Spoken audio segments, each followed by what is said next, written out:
So for tonight's meeting, as we have been doing for the last several months, we're doing this meeting virtually. And we take public comment one of 4 ways. So if you have delivered public comment to the exterior drop box prior to the meeting, it will be read into the meeting minutes at the appropriate time. I will say that I checked literally just 3 minutes ago or 4 minutes ago, and there was nothing in the box at that time. You may also wish to send public comments to publiccomment@newtowntownship.org. Public comment as one word at Newtown Township, also one word, .org. Please include your first and last name and your address in the public comment so that we can share that with publicly. As you can also virtually raise your hand and be recognized during the time of public comment. Again, we would ask you to state your name and address for the record, and then you would be able to proceed and make your comment when you're recognized. If you have dialed in and can notify staff that you wish to make public comment by putting your number into the meeting with your name and sending that to publiccomment@newtowntownship.org, or by using the function on your phone that you were instructed to do as you signed in. Again, those are the ways that we will take public comment during the meeting. Mr. Chairman, I will turn the meeting over to you. Thank you, Mr. Neese. Before we get started, I just want to let everyone know that the board was in executive session this evening to discuss 2 legal matters before the board. The board also met in executive session on Wednesday, July 22nd, 2020, to discuss also a legal matter. So with that, I'd like to call the meeting to order and ask Mr. Neese to call the roll. Mr. Nawn. Present. Mr. Partridge. Here. Ms. Roberts-Lightcap. Here. Mr. Russo. Here. Mr. Altieri. Here.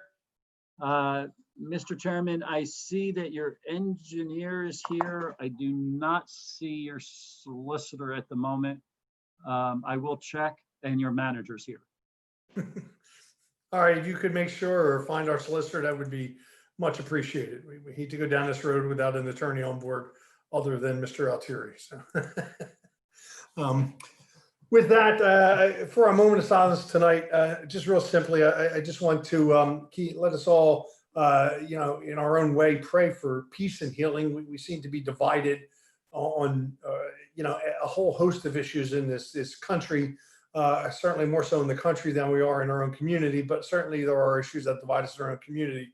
So I'd like to ask us all to just simply, in your moment of silence, let's all pray for peace, pray for harmony, pray for an understanding of each other's positions so that we can come together as a nation, as a community, if you will, and address some of these issues that are before us.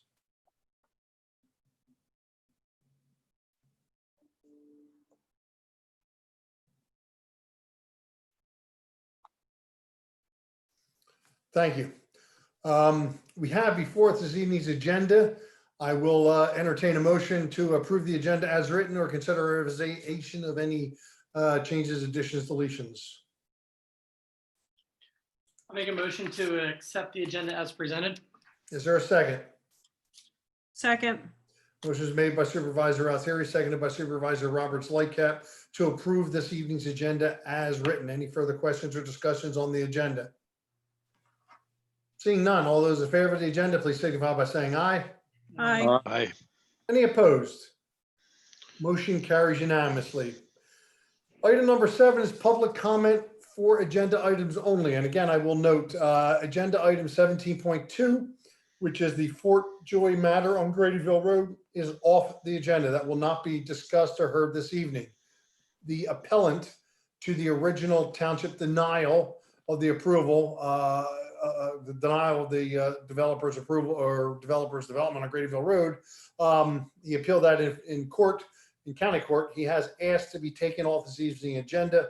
We also received a request from the attorney representing the interveners to likewise be off the agenda. Due to the fact that the appellant requested it, we are taking it off the agenda. Our legal team has assured us that that will not create a problem with the county courts, and it is in hold. So it is now off the agenda. We are not taking any comments on it this evening. We do not at this time have a timetable for its continuation. Quite frankly, that is up to the appellant who appealed our original denial of the application. So aside from that issue, if anybody has comments on any other matters that are presently on the agenda, please comment in one of the ways which Mr. Neese had explained. Can I just add something to that, Mr. Chairman? Sure. Is that it's my understanding that the reason why they're doing this is they're going to try to get the parties together to see if there's something that can be worked out. That's what I understand too, Mr. Altieri, but the ball is in the appellant's court. We're not driving that bus. It's up to him to decide what he wants, what his next move is. No, you're correct. I just wanted to make sure the residents knew that. Okay. The first person that I have with a raised hand is Ms. Wilson. Okay, you want to let Ms. Wilson present her comments? I believe that she should be able to speak at this point. Thank you. Patty Wilson, 4111 Battles Lane. As relates item 10.5, your violations report, I note that Mr. Corey and the Corey properties have multiple violations there. It's my belief that we should continue to, and I'm hoping at budget time this year, we consider that we should not be accepting applications or issuing permits if somebody's obligations to the township are not current. These gentlemen have not paid sewer bills, and it's clear there's an issue related to registration and violations. It's not a good look for the township, certainly not a good look for the Coreys, and I'll continue to say that I hope the township considers viewing this property for open space and eminent domain. For number 15.1, I don't believe the township should be in the business of doing waivers for any type of land development. It appears as though doing waivers can create multiple problems going forward. And given the level of flooding that we saw this past week, I'm going to urge you to deny a waiver of land development for Melmark. The same holds true for 15.2, the waiver request for the PGA. I hope that we can figure out a way to not continue to allow people to cover impervious given the level of storms that could cause flooding. And finally, for 18.1, it doesn't appear to me as though any public notice was ever published on the Delcora 537 plan. So prior to resolution, I would hope that you could either affirm and direct me to where the public notice was for that prior to saying yes or no to it. Thank you. Thank you, Mrs. Wilson. Mr. Neese, do we have any other comments? Anybody raise their hand or anything? I don't see any hands raised. I'm also checking for public comment. The only public comments that I see in the email are related to the Fort Joy issue. As you said, you weren't taking public comment on that tonight. Okay, thank you, Mr. Neese. Moving on to agenda item 8.1. This is approving the minutes from the July 13th, 2020 meeting. I trust we've all had a chance to review those minutes. I'll entertain a motion for approval or consideration of any changes.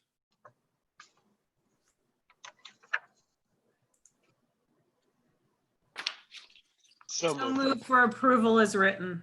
Is there a second? Second. Motion is made by Supervisor Roberts Lightcap, seconded by Supervisor Partridge to approve the minutes from the July 13th, 2020 meeting as written. Any further questions or discussions from the board on this item? Seeing none, all those in favor, please signify by saying aye. Aye. Any opposed? Motion carries unanimously. Next, item 9.1 is the current financial update. Mr. Neese, I believe I'm turning it over to you.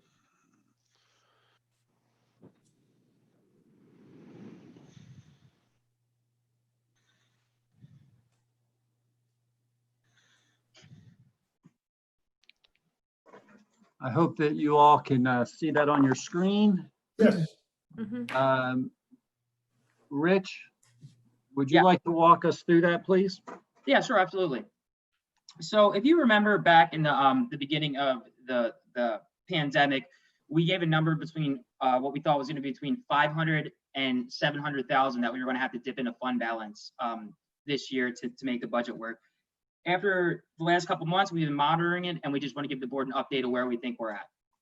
So currently, we have about $110,000 in remaining tax dollars to be collected. To date, there has been no indications that tax dollars will decline, although we may lose out on the penalty that we had billed because of the extended face period. We're anticipating that we're going to collect 100% of our real estate tax dollars. Well, 100% that we anticipated collecting. Correct. So that everybody 100%. understands it's 100% of what we budgeted. Yeah, Because so we always don't budget to collect a full 100%. What was our percentage that we budgeted? Just to, I believe it was 97.5, if I remember yeah, correctly. that's what I thought. too. Yes, Okay, that's correct. Thanks.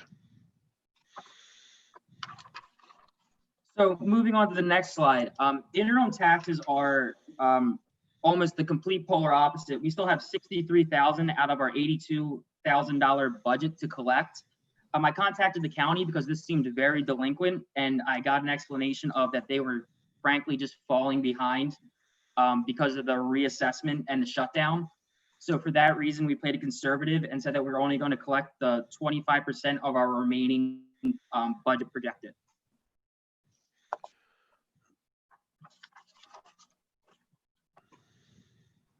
Transfer tax was another one that we were extremely vigilant in watching. We have approximately $533,000 remaining in transfer tax that needs to be collected.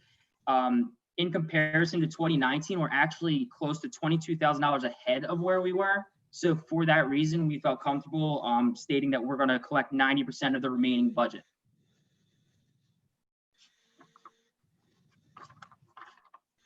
We did increase our budget for what we thought we would collect this year, not anticipating what we experienced related to the COVID. So local service tax was another one that we thought was going to be affected strongly. We have approximately $376,000 to be collected to hit our budget. So what we did was we actually took the worst months of the shutdown and looked at what the worst case scenario would be. And we used that to project out what we believe our local service tax is going to be. And we believe that we're going to collect 87% of the remaining budget revenue for local service tax.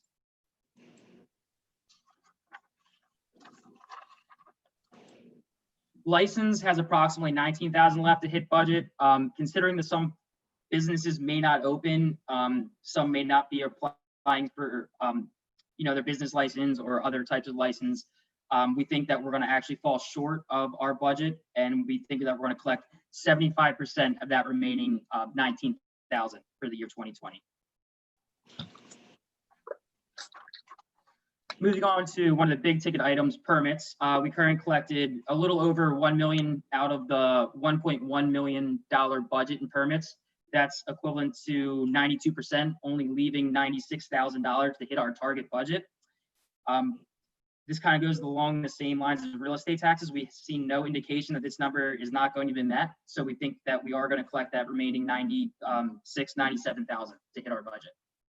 Rich, let me ask you a question. For that, going back to that slide, is that from big projects, or are we talking about individuals who are filing?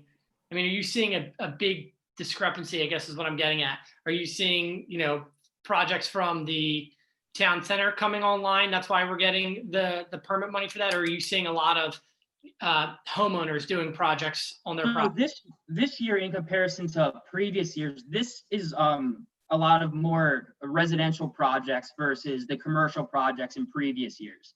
So if you actually look at the 2020 actual number versus the 2019 number, we're actually well behind, but that's because we haven't got any of those big commercial permits that came in 2020. Got it. Thank you. I will say that the builders are, the housing market's just in our area is just kind of nuts right now in regards that, it's almost as fast as they're building them, people are buying them. And so that was actually higher than we had anticipated based on even what the builders had told us they thought was going to be the case. But whenever, after the shutdown, people are just out and they're purchasing. So I guess they feel confident about where things are. So moving on to fines, we currently have approximately 31,000 left to hit our budget. Due to the fact that many of these fines come from the county, we almost had to take into the same account of what they're telling us for the interim taxes. So we only budgeted 65% of the remaining budget to be collected. This is a conservative number, hoping that the county catches up, but as we're seeing right now, they're falling behind in some of these fines. Yeah, and one of the challenges we have, and Joe may be able to speak to this more, the court system is opened up again, but it's really opened up for major type of issues.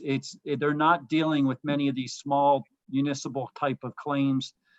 So we may not even get in for any of those this year. So it'll really be just some fines that we get that, from some police things and things like that, that we don't necessarily, we won't see a lot of fine dollars this year, I don't think. So moving on to interest, this one's just easy to explain everybody's kind of experience. This interest rates have dropped twice in 2020 since the pandemic. We actually budgeted pretty aggressively this year for interest, not foreseeing a pandemic. So we believe that we're only gonna account for about 20% of the remaining budget in interest. So the school resource officer, this was something else that we chose to play conservatively on. The officer worked for a quarter of the year. We took into account that school may not go back. Hopefully, from what we're hearing from the school district, that it does go back in 2020. But just to play conservative on these projections as of now, we're going to say that only the hours that he's currently worked is what we're going to recoup. And last, on the revenue side, there's $55,000 in additional revenue that need to be hit in public safety reimbursements and rentals.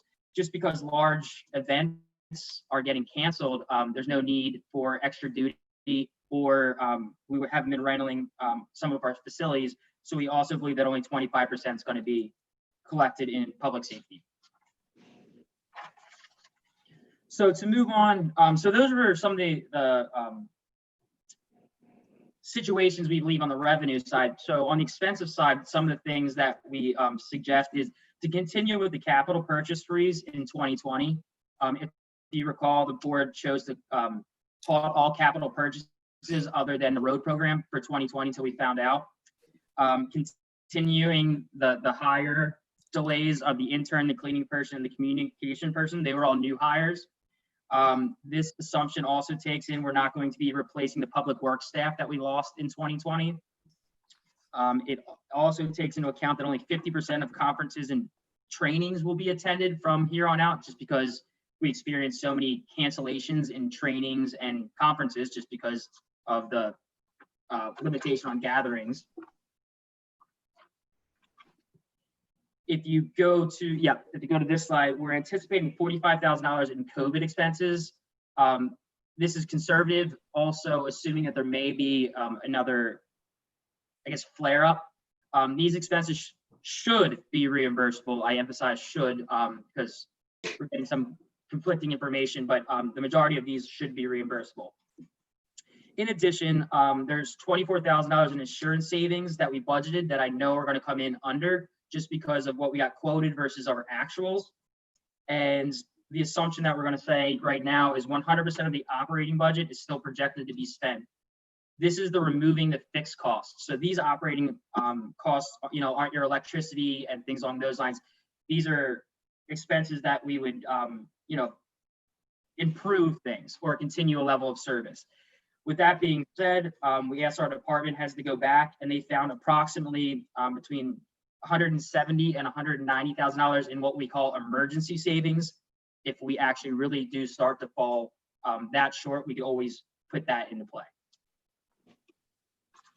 So to wrap it all up, I know that was a lot of numbers, and you probably still have that $500,000 to $700,000 number in your head. If you take into account everything that we just considered, we have a very high probability of making our revenues match our expenses for the year 2020, which would put us in a good position not to spend any unbudgeted fund balance for the rest of the year in comparison to the original $500,000 to $700,000 number we told you. That's awesome. So Rich, Yeah. Go ahead. Rich, this is Ed. I have a question for you. Sure. So, all that said, I mean, that was really good to go through all the different pieces, but now looking at the big picture, our 2020 budget that we approved was $9,993,919, both revenue and expense balanced. Considering where we're at on August 10th, where does it look like we're going to come in on revenue, and where does it look like we're going to come in on expense? If you If I would can if you would recall, estimate that, we're about 9,055,000. Is that right, Rich? For, Revenue? so right now we're at 7.6 million in revenue and we're about 5 million in expenses. No, but where we think we're going to end. Oh, yes. I'm sorry. 9055, Steve? Rich may be able to get a better number. This is me remembering looking at it for about 3 minutes this afternoon. Yeah, and I don't have that exact number in front of me because I'm on a laptop working from home. Yeah. But the number that I would be more than happy to share with you. Okay, but We're based on what, looking, yeah, go ahead. Ed, I think we're looking at right about 9 million in expenses and about 9 million in revenue. I mean, I think we're within less than $100,000 either way. Okay, so basically, we look to be under revenue and under expenses, both, Yes, we've cut. at about $1 million. That's probably about right. At least 900,000 or something like that. Yeah. Okay, all right. So it looks like we have a potential balanced budget under revenue, under expenses, roughly. Okay. Thanks. Any other questions? All right, seeing none, thank you very much, Rich. We will move on then to a Greenways Master Plan update. Mr. Neese. Yes. I'm gonna, whoops, hold on one second. If I can, I think, hopefully,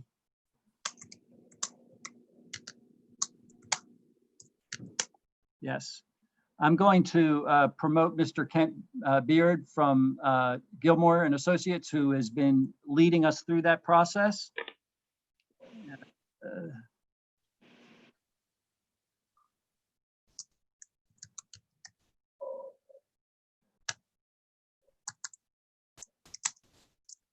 Kent, you should be able to speak, and if you have a camera, you should be able to turn yourself on if you wish, and Yep. you may wish Yep. to share your screen. Yep, and so if you can hear me okay, Zoom, as everybody now knows, gives you the chance to share. When I go to share, normally what it does, Steve, for me is, Yeah, I'll have to take this one down.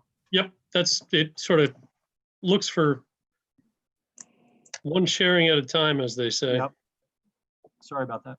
Nope, that's okay. So tonight we're going to be talking a little bit about the Greenways and Trails and Open Space plan that we've been working on.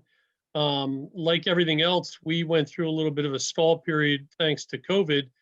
But we continued our discussions and we refined what we were experiencing along the way with the committee, which was a really great learning process for taking what is typically a very generic Greenways and Open Space plan, and we really converted it more into a Greenways Trails quasi master plan and open space plan, okay?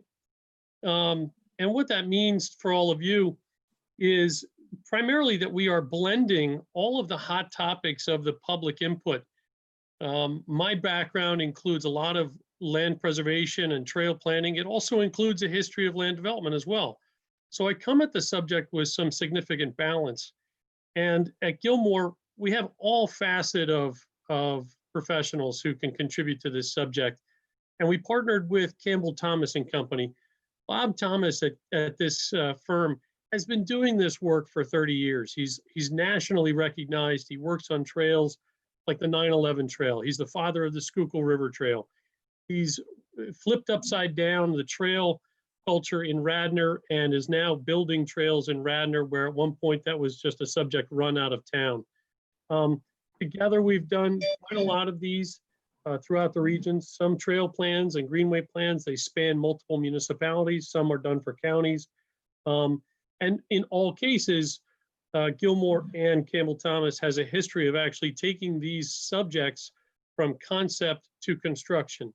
So I want to say, first and foremost, thank you for including us. It's been a great process for us to get to know the committee, to get to know your landscape. For most of my childhood, going through Newtown Square was really about visiting a place where I could get a bite to eat and then go home. I never had a chance to explore the area the way we did. So we've gotten to know Crum Creek and Darby in a way that we never did before. So I want to say thank you, first of all.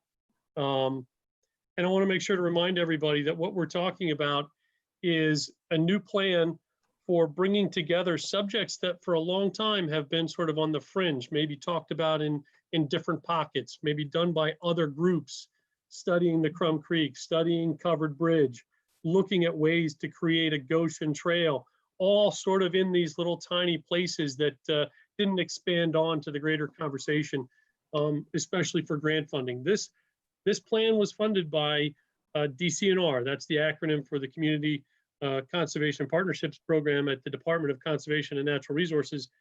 This is a group that you want to get to know for the balance of your career as an elected official. They fund more trail plans and park construction and trail construction than anyone else. But as soon as you start to work on DCNR, you see that the sky opens up for a lot of other partnered funding.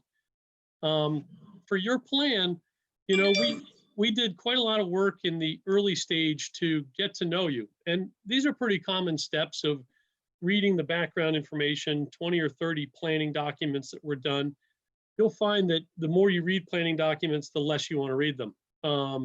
They're pretty dull. And planners are always pretty careful people, right? They don't want to upset a lot of folks. The budget at the end is almost always upsetting, but you know, early on, there's sort of a gentleness of these planning documents that can droll on and on. The bottom line for you, and you may have heard this through your strategic planning, which was sort of a big buffalo in the room when we arrived to do our public input. These stakeholder sheets that you see on the screen here, a lot of your community was already sort of catching their breath from the stakeholder input and the public input they gave for the strategic plan. No one really has done as nice a job as you have recruiting public input. I should say that Newtown reached out nearly one-to-one for getting the input from the public. And so you can never be criticized for not including the public. I need to say that because after 25 years of doing this, so rarely does a township take it on the way that you did. So you should be congratulated for that. Our plan status right now, we're in a draft report that's already been looked at by the folks at DCNR, your funding agency. Alex McDonald is the point person. We know him well. He's a trail planner. We're working with the committee to make some good old-fashioned edits to the document. Something that stands out for you, we've added in the document some significant detail for greenway analysis, bicycling and trail costs that were not originally projected for the planning document. A lot of really detailed budget information is provided for you, and it's really important that we take a look at that when we can, maybe tonight or maybe in the near future. But you know, you have some pretty iconic destinations. You have things that you want to accomplish that are 30,000 feet for the moment, right? You want to connect to all these special places, and especially folks said they just want to be able to connect inside their neighborhoods too. They want the loop connection for walking, get to a park, visit the park, and then take the balance of that loop home. So in the public input, where we were, you know, all too happy to take on one of these public workshops at the beer festival, the Pints Festival, we had a blast. A lot of people really gave not shy input, right? So if we had had a camera, you would have gotten some pretty good animation on this. Their issues are traffic and trails. That's almost as simple as it can be. Open space, they want to talk about development. They want to express to you their feelings about land development and their special places. So in this plan, we look to clarify some of that for these folks. And immediately we found that a lot of your roadways do have right-of-way opportunities for a multi-use or a side path trail.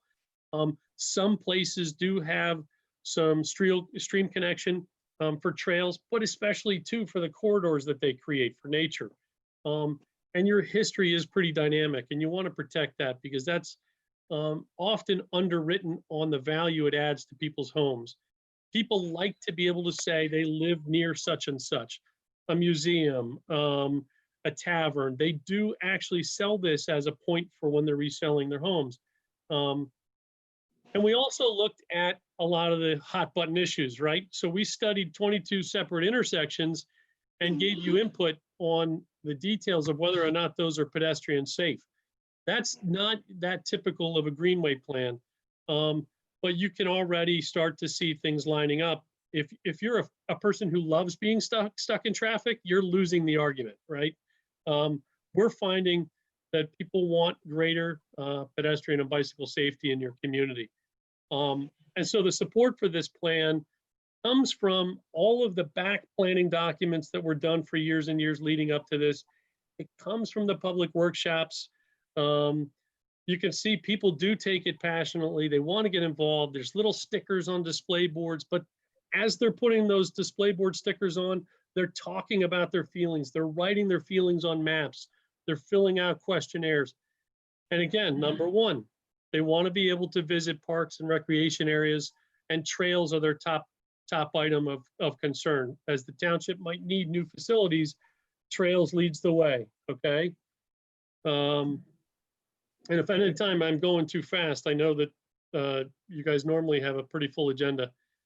Here's just an example. People put their thoughts on these maps and then they expect us to remember them. So we've got, hundreds of comments that we've put together for our tables and for the document. And, when we start to look at their relationship to the greenways, the corridors of protected open space, along streams, and even greenways can exist along roadways, okay? We analyze them to the point that we say, if you wanted a trail along your particular stream, what the GIS mapping says at the moment is that there's pieces that work and pieces that don't. And oftentimes what happens when people are talking about trails and they jump into greenways, right? That sometimes happens one versus the other before the other. They find that greenways along streams often get flooded. They often have steep slopes, and they're often along private property, right? The challenge of being a trail planner over the last few years is selling the point to a private landowner. We have a lot of success in doing it, but it typically says, you know what, that might be a longer term item.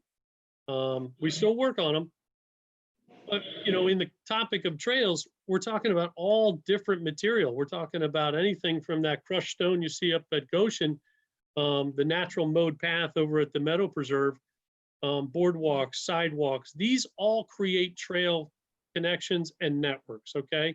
So when somebody says to you a sidewalk is not a trail, it is part of a trail. It's how people identify with their community, their destination, a greater system of walking and biking. And so when we review greenways and trails, we break it down for you. The plan actually breaks it down for you, and the recommendations that we make are itemized. And when we rank the trails, there's a series of categories that matter to trail planners typically, and the committee after that. So we sort of hand over to the committee, hey, here's the normal list. And then they say, you know what, here's a few more because we live here. That's the way it's supposed to work. Anytime we make a suggestion of a ranking, it's just a suggestion. We never say high, medium, or low. That's very subjective. And it might prevent you from actually getting grant funding if something comes up, something rises to the top. We don't want to say, only start with the high priority. They're all a high priority to your community. We then say, what's most grant fundable and doable in the near future, right? So there's a few of those that jump up pretty quick. And the budget often scares people. We have a budget in another community with 14 municipalities, and it's $100 million budget. And it was a unanimous vote by that county. Not one person wavered at the $100 million because they know it takes time to do these projects spread over a number of years and with a whole lot of grant partners. Trails are the #1 item getting funded right now. They're obviously, to you and your family, a surprising new priority because with COVID, you're probably walking a lot more. As soon as the lockdown hit the second week, my phone was ringing off the hook. When can I get money for the trail? Can you do a new trail? Do I have to do a new plan to get a new trail? It was nonstop. I never took a break during COVID, and it was almost all trail work. So when you look at these items, and we have some significant time on each one of these details, come back to us. Let's talk about this. Segment 1, segment 2. When you look through the plan and you see start with where you live, start with what you're attached to and what your family, your kids do on the weekends, and then work through it and come back to us so that we can say to you, you know, some of these are elevated priorities for the grant agencies right this very second. Okay. And in some cases, what we did is we jumped into a little bit of additional detail to explore the idea with the committee to say, you know what, that covered bridge up there is iconic for you. It's on all of your website, all of your promotional material, all your newsletters. So to leave it way up there and be a forgotten item is probably not such a great idea. If you're going to celebrate it and you own it, the Goshen Trail can physically come down to this corner. It can come down to Boot Road. And with some, you know, with some finagling, we're pretty sure we can get a small parking lot, a small pervious gravel parking lot right in near Covered Bridge. We know that there's another small parking lot in play right now, but to organize things and maybe give it a higher priority for historic heritage tourism level, people might like to walk the full length of Goshen Trail and have a destination trailhead. For Campus Boulevard, you clearly do have the right-of-way and the physical space for what you see here is a side path. Right now, the township is working on bicycle lanes up Campus Boulevard, which is fantastic.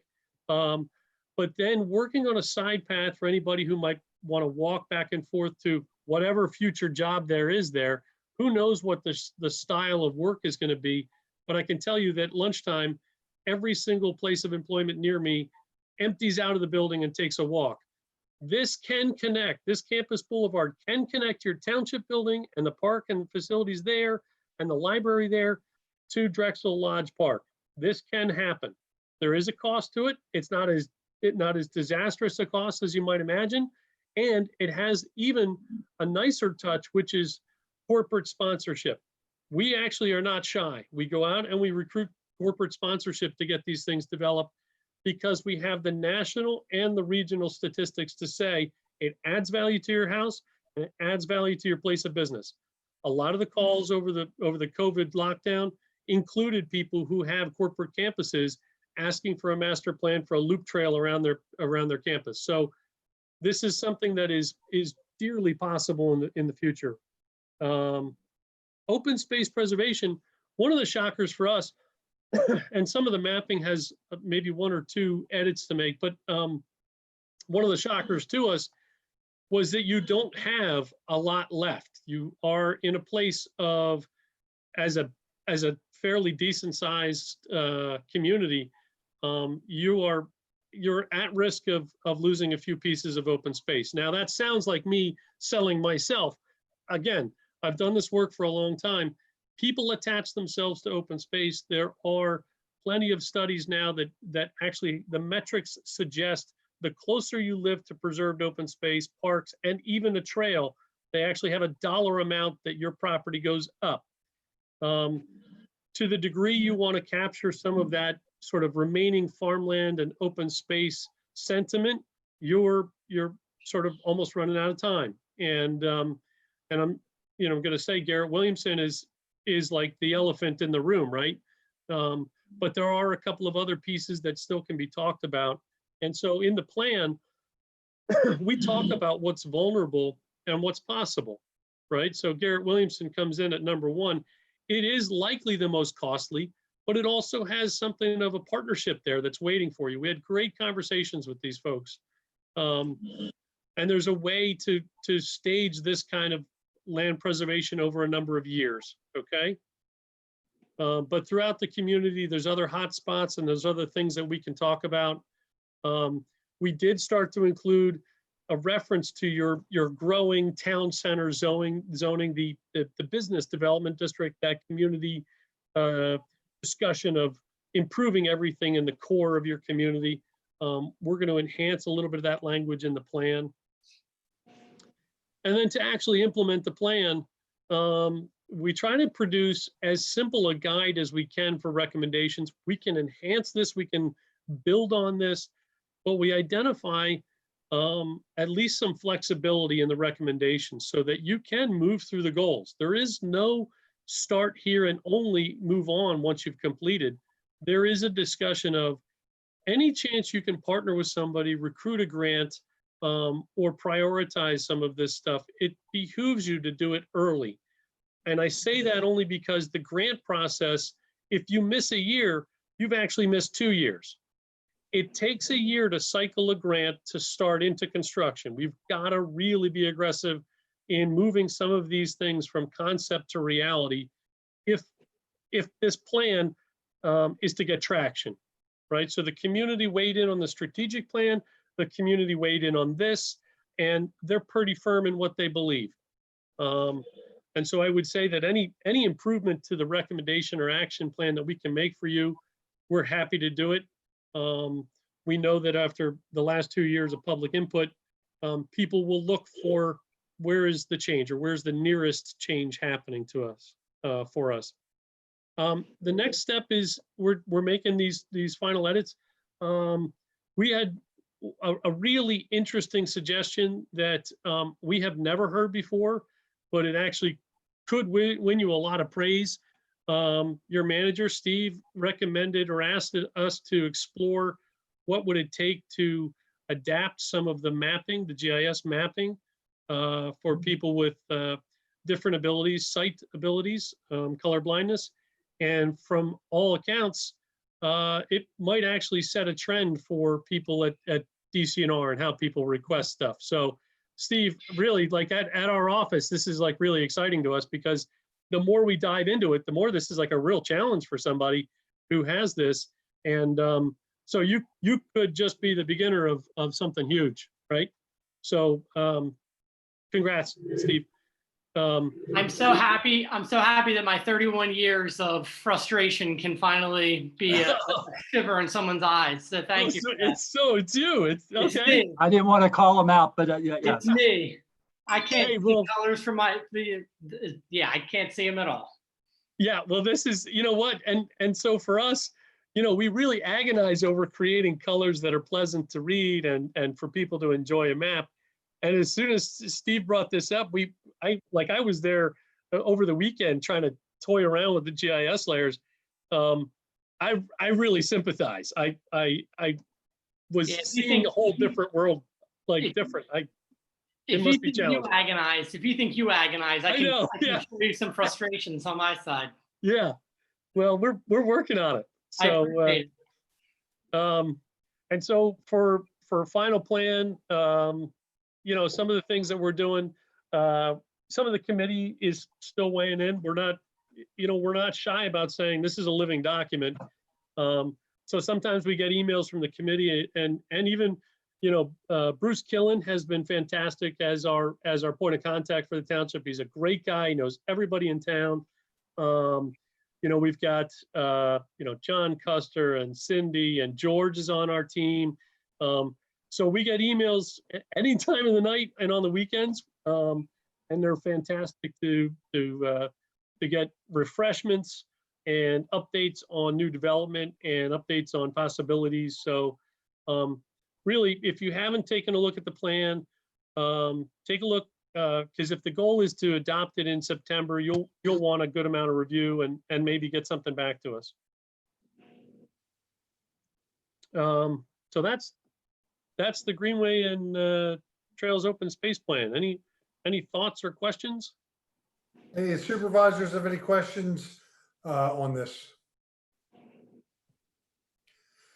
Mr. Neese, at some point, we are going to schedule a public hearing on this when we consider adoption. Yeah, when we present it in September, it will be a part of the meeting and it will be a recommendation and you'll take public comment at that time. Okay.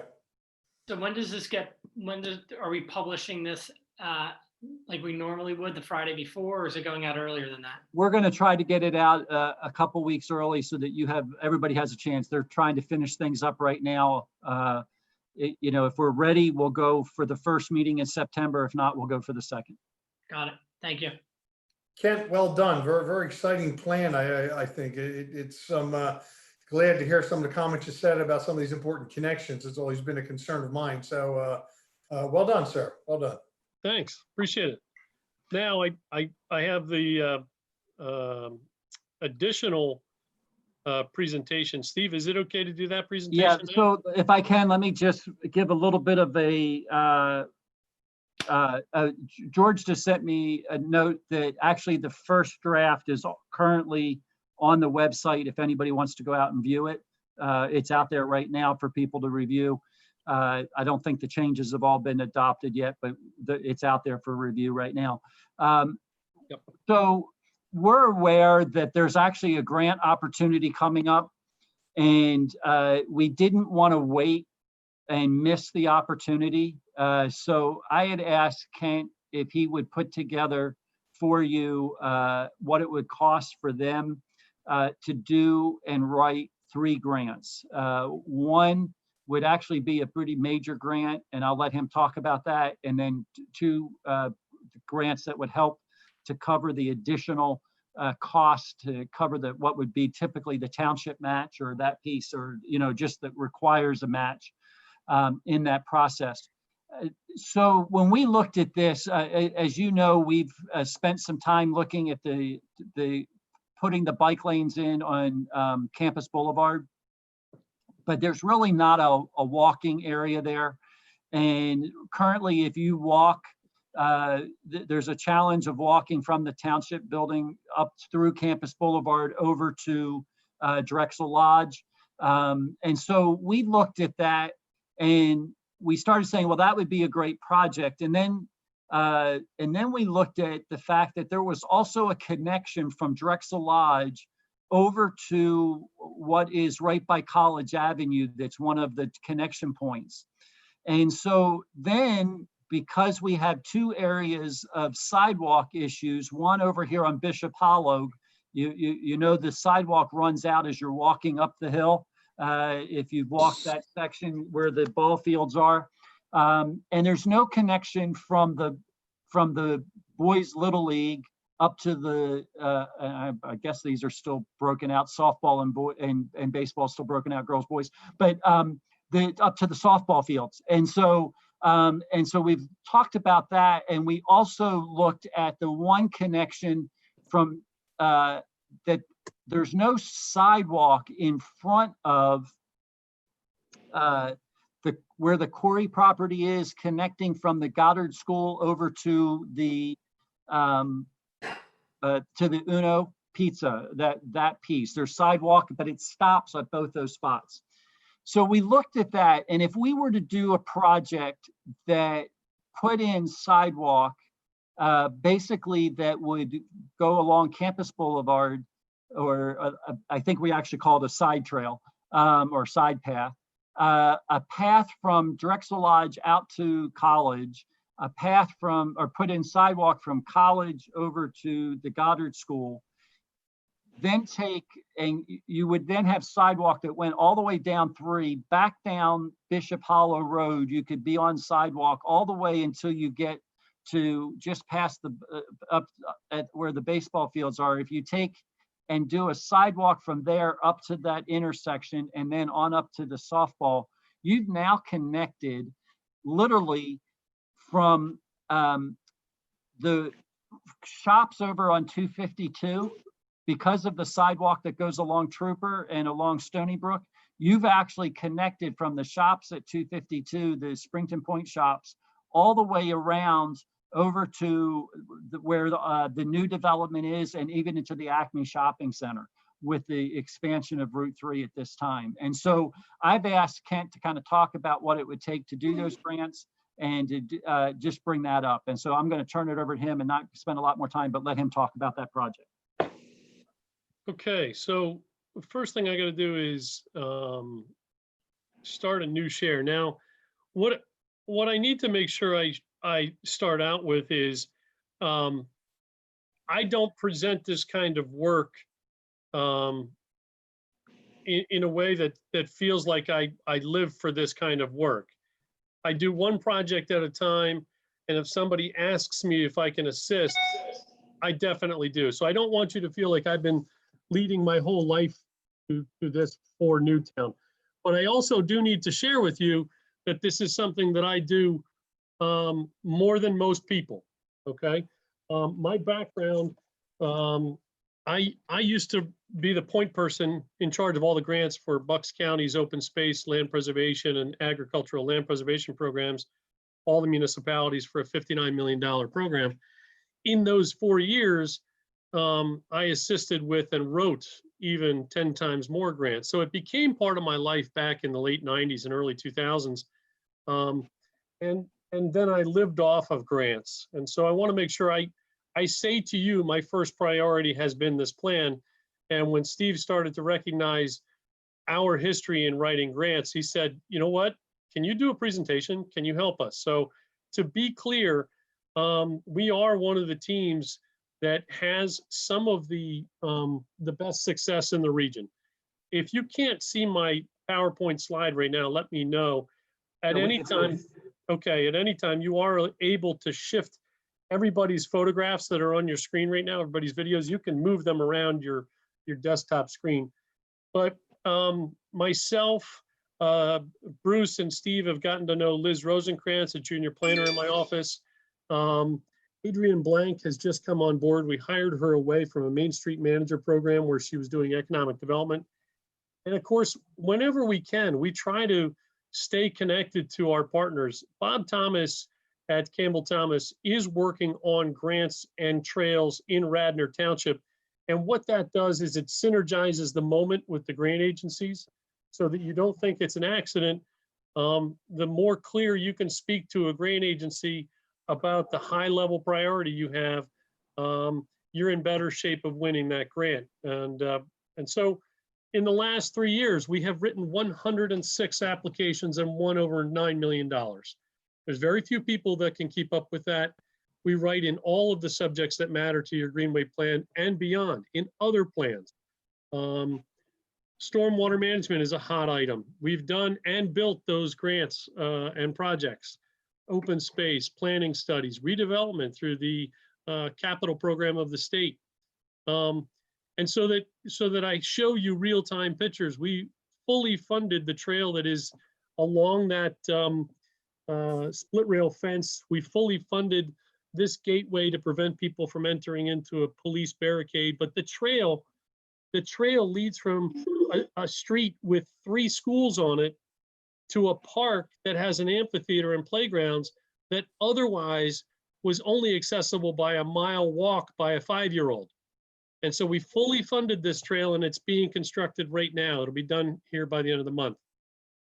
We fully constructed these constructed wetlands and habitat restoration and added trails for an elementary school, Cornwell's Elementary School, that at first it was nothing but a mowed field behind them. And now it's their prized environmental education. So even without having classroom time from COVID, parents are still taking their kids down to this stormwater management project where habitat is, increasing by leaps and bounds. We did a tree volunteer opportunity that day and had 30 people show up on 6 o'clock on a Saturday morning. Nearby for you, Valley Park is constructed and we just had our grant closeout.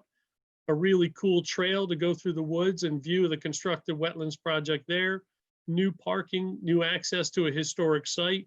Lots of cool signage to tell people about the habitat and the history of the property.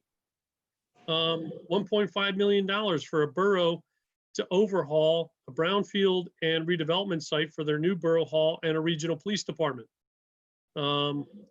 That's just recently, and we're adding to that one now.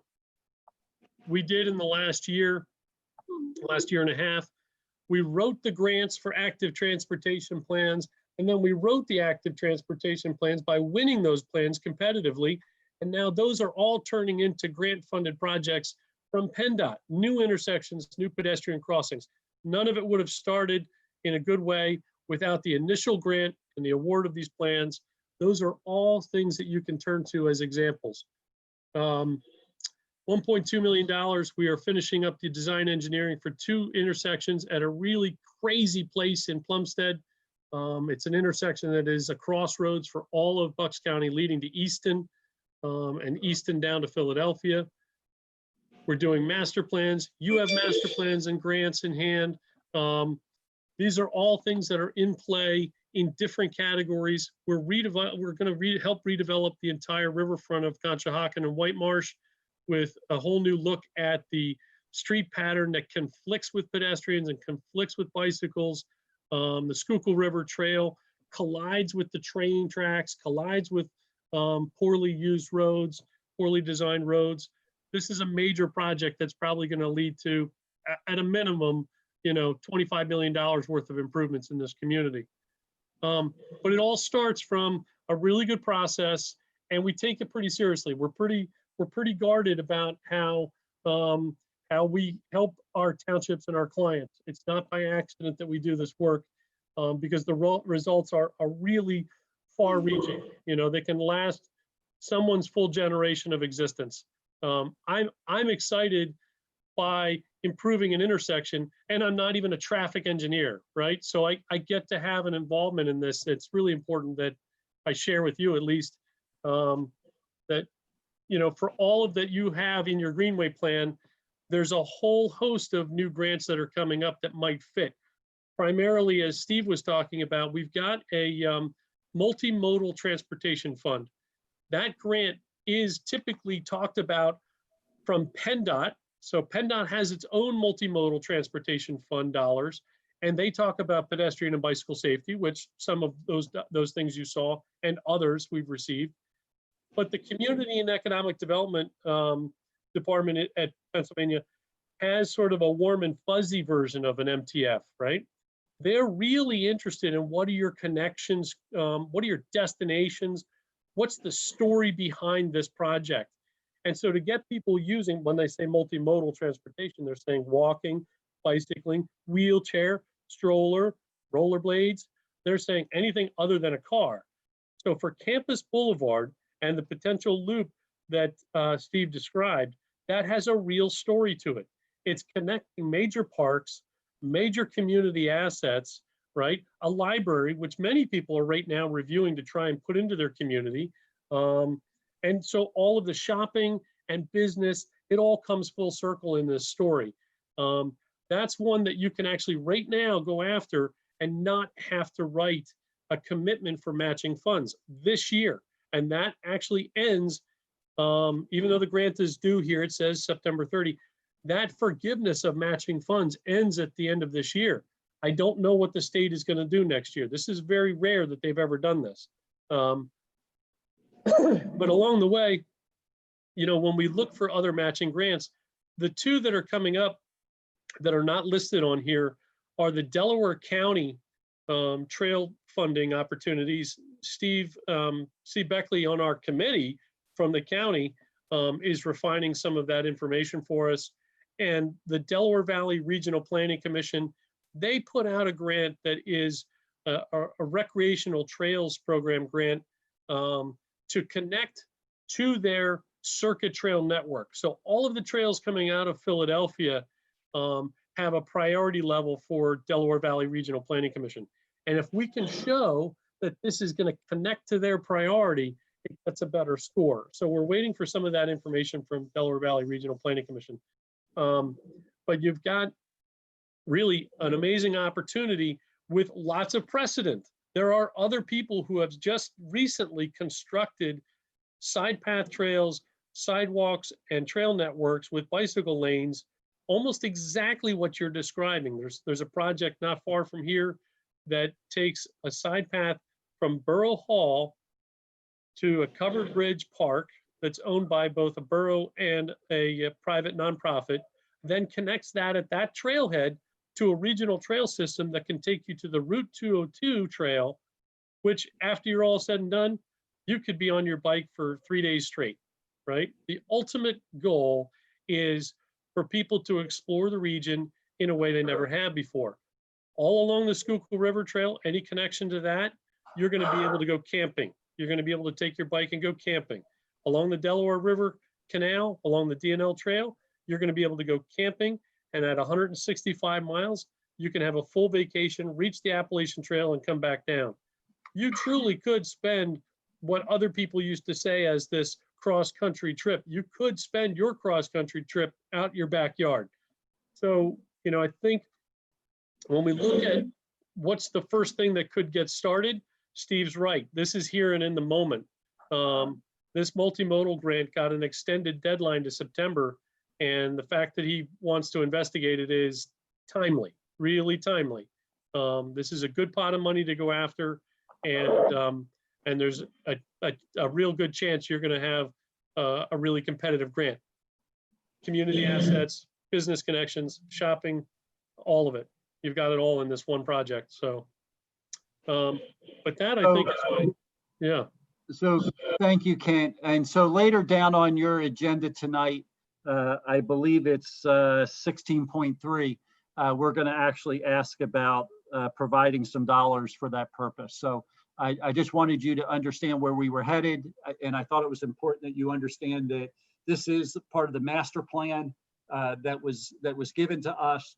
There are a few connections with sidewalk that weren't necessarily master plan, but I think at the end of the day, that this is a win to get a nice circuit that people could walk literally from multiple sections of the township. So thank you, Kent. I appreciate that. Okay. So if you would mind unsharing your screen so I can reshare our screen so we can go on with our meeting. Thank you. Yep. Now, Steve, if you can still hear me, do you need me to stay on for that agenda item, or does anybody have any Unless questions? the board feels like they have any questions, I think we're you good. can go. No, we're good. We got this. Okay. Yeah, Thank you, Ken. right. I'm sure you did. Well, it's nice to meet you all. Thank you. Yeah. Take care. Okay, moving on. Next on the agenda, we have reports. We have a report from our police department, our fire department, and EMS. So I look online right now.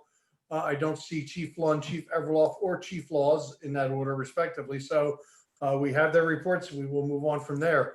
Mr. Sharretts is online. We do have his report. I don't know if anybody have any questions for George, or if George has anything to add. Seeing no hands. I do just want to say this because I feel like George's department is the unsung heroes a lot in this township. And I know that they have been getting slammed with storm after storm. And I know he mentioned it a little bit in his report, and I don't have it in front of me. I can't find it in my paperwork. But the storm that we had, not Tuesdays, the one prior to that, the fact that they had people working until 4 a.m. and then they still came in at 6 and 7 a.m. I mean, our public works department, you know, I know this is nothing that none of us don't know, but just so the public can hear it and it's on the record, that our public works department is literally on call 24 hours a day, 7 days a week. When something goes on in this township, they are there. And I don't think people also understand that even in blizzards, when we have snowstorms and there's an emergency, they will run to the house before the emergency vehicles to dig a pathway so that our first responders, if it's a paramedic, can get into that house fast enough. So look, I just wanted to highlight it again, tell George and his crew, thank you for everything. Well said. I'll second that. I think he did a great job with the storm cleanup. I mean, everybody knows all the trees and everything that fell, and his guys did a super job cleaning things up and getting on top of all the downed trees and getting that stuff taken away and ground up. Well said. Okay, moving on. We have Andy's reports. Andy's not online, so we will take them. Rich Lafayette, I don't know if you have anything else to add. We have your report. I do not. Thank you. Arlene is online. I don't know if you have anything else to add to your report, Arlene. If not, that's wonderful. We do have your report. Wade Pollack has submitted a report from Parks and Rec. We do not have him online, but that's okay. We have his report. So if there's no further questions, we'll move on to item 10.9, which is the report from our engineer. And I believe Eileen does have some things to add. Wait, I do. No, go ahead, Eileen. I'm okay. Yeah, you're okay. Okay. Oh, I just lost my report. The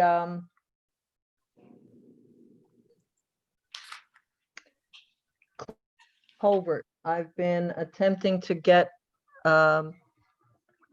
numbers on form lining for response to the residents' concerns about the look of the end walls. Through painstaking discussions, it appears that their number is $20,830.50, which is almost a third of the contract price. Right. As an extra. So I indicated obviously that it would require board approval, so I'm bringing it to you. I have some concerns that it's too high. Way say the too high. least. We all have those concerns, We I all think, do. and I think Yep. the board wants to move ahead with the way it was originally awarded. Yeah, I think the fact we need to get it done sooner than later, especially with all these other drainage issues we have in town. We Right. want to fix the drainage issue. They can cosmetically fix it with some lick 'em and stick 'em stone. So we're going to move ahead with the way it was originally awarded and skip any extras at this point. Okay. With respect to the Public Works infiltration bed, we completed the as-built survey in order to prepare the notice of termination for the MPDES permit. Simultaneously forwarded to the contractor that they need to adjust the grade of the manhole, as we previously pointed out to them, because of the trip hazard that it presents. And we are, I believe it's holding $6,400 for that purpose. So I've not gotten a response as of yet, but we do have that money in the event that they do not move forward. With respect to 3544 Woodcrest, progress was made with respect to the original violations. They did remove the portion of the wall that was constructed not in accordance with the plan, and revised the grade in the front. The applicant has not completed the paving of his driveway in order for us to completely sign off on that project. 2020 road and inlet repairs are progressing. We've had some issues associated with the recent storms. After milling, significant washout of Gradyville Road occurred over the last two storms. So we're working on trying to wrap all of those things up. We have not been provided yet with the full accounting on the force account for Florida Park. But we'll report on that as soon as we do. And with respect to Glendale Road, we went and visited following the storms and pretty much saw what had been presented when I met with the resident on the street about what's actually transpiring there. I've inquired with the Delaware County Conservation District for that particular site being addressed through the grant program that is called Low Volume Roads. It does carry with it a requirement that Public Works get certified training for low volume roads. So I have to circle back with George Sharitz on that with respect to moving that forward. But that would be my report unless. Eileen, Michael here. Did you ever get back into the the back over there by Episcopal and Listener and the Nolan development, where we were talking about a year ago about the tremendous flooding that was happening, and we said that you really had to get back there in a storm to see if that Nolan pond was functioning and the stuff above it, Listener and Episcopal, were functioning, because we're getting a ton of water into Echo Valley now that we haven't gotten in the past. I walked much of Episcopal. A lot of what they have, there was one basin that did not appear to be draining properly, which was reported to them for maintenance purposes. But the remainder of them didn't even appear to be all that overtaxed. Now, this wasn't in recent storms, because I was unable to get out with all the tornado watch on the hurricane. Right. Well, on the next major storm we have, we really need to get people out to the Nolan Pond, because again, I was brought out there by some of my neighbors about a year ago when I brought this up initially. And it's just not, there's weeds 5 feet high in the thing. So I don't think it's functioning. I don't think it's being maintained. I don't think it's functioning. I mean, it's a pretty big pond back there, but there's all on the outside of that and all above it coming down from Listener and Episcopal. Again, what it looks like to me, there's all these new gullies and everything being formed that were never there before. I mean, this person that took me back there has been there for 20 some years, and they, they go back there all the time, and they're saying that this stuff has not been like this. So, obviously this last storm is an anomaly, but the storms prior to that were causing a lot of new, I don't know if you want to say gullies or they're not obviously streams, because they're not always, but a lot of erosion. Yeah. A lot of, we don't know if these facilities are functioning above, because again, I'm not, where my creek is, I don't have a problem, but people that seem to be adjacent to either Listener or Nolan or Episcopal have continuous problems, and and what they're telling me, and again, I have not personally been out there in a storm, they're telling me they're getting worse and worse and worse over the years. And obviously this storm is an anomaly, but I'm saying that they've been getting continuously worse each storm.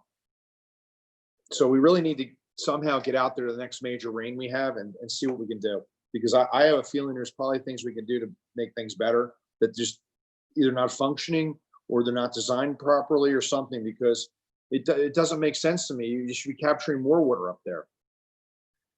Well, when I went around on Wednesday, there were still a lot of basins holding water. There's some in the Listener development that are still there for sediment purposes. They have the baffle systems in them to make the flow length longer. Well, I guess my question is, Episcopal and Whitehorse should not have any that are sediment facilities anymore. They should all just be for stormwater purposes. well, I didn't see any sediment control, but I'm telling you, I saw weeds 4 and 5 feet high in the Nolan pond, which I don't think is supposed to be like that. And the Listener one, I guess my question is, have you talked to them at all? Do they have any idea when they're going to get this thing done? Because they only have like less than 10 houses left to build over there. So at what point are they going to make this stuff functional properly so we can know if it works? I mean, I for one have no good feeling about letting them have one more dollar of release of escrow until we know this stuff's working. And it seems like they're going to be at the end just saying, "Oh, we're all done now. We need our money." I mean, this is not good.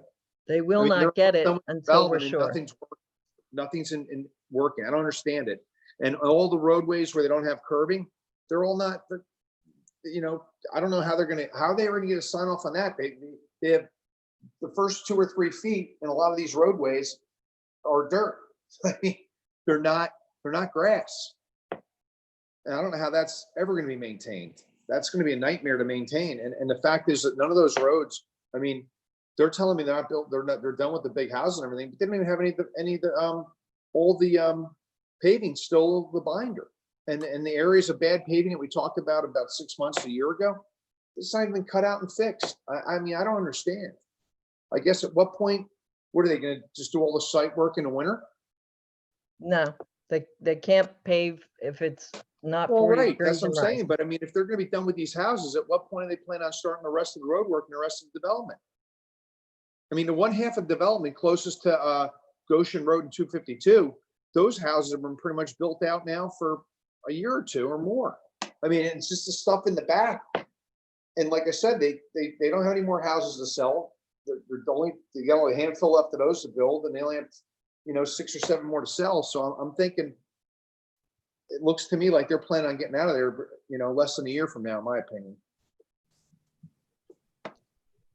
I don't see it being feasible until we know this stuff all works, because it is severe handicap to the neighbors in Echo Valley and downstream from those 2 developments.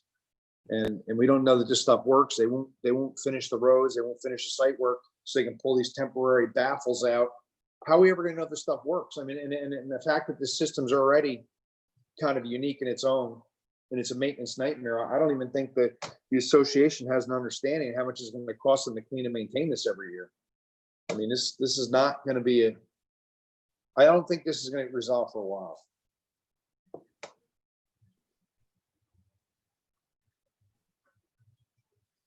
That's all I have to say. We had, I think, authorized 3 different areas to look at for drainage purposes. I don't see an update on where we stand on those. Is that something you can give us? Glendale is one of those, John. That Right. was the first one. The other 2, Stephen, I don't want to steal your thunder in the manager's report, but No, go ahead. We'll just bring the 2 together right now, Eileen. we had discussed when Stephen and I met on Wednesday following the storms, and spoke with several residents in different locations that had reported some really significant damage, and through multiple reasons, but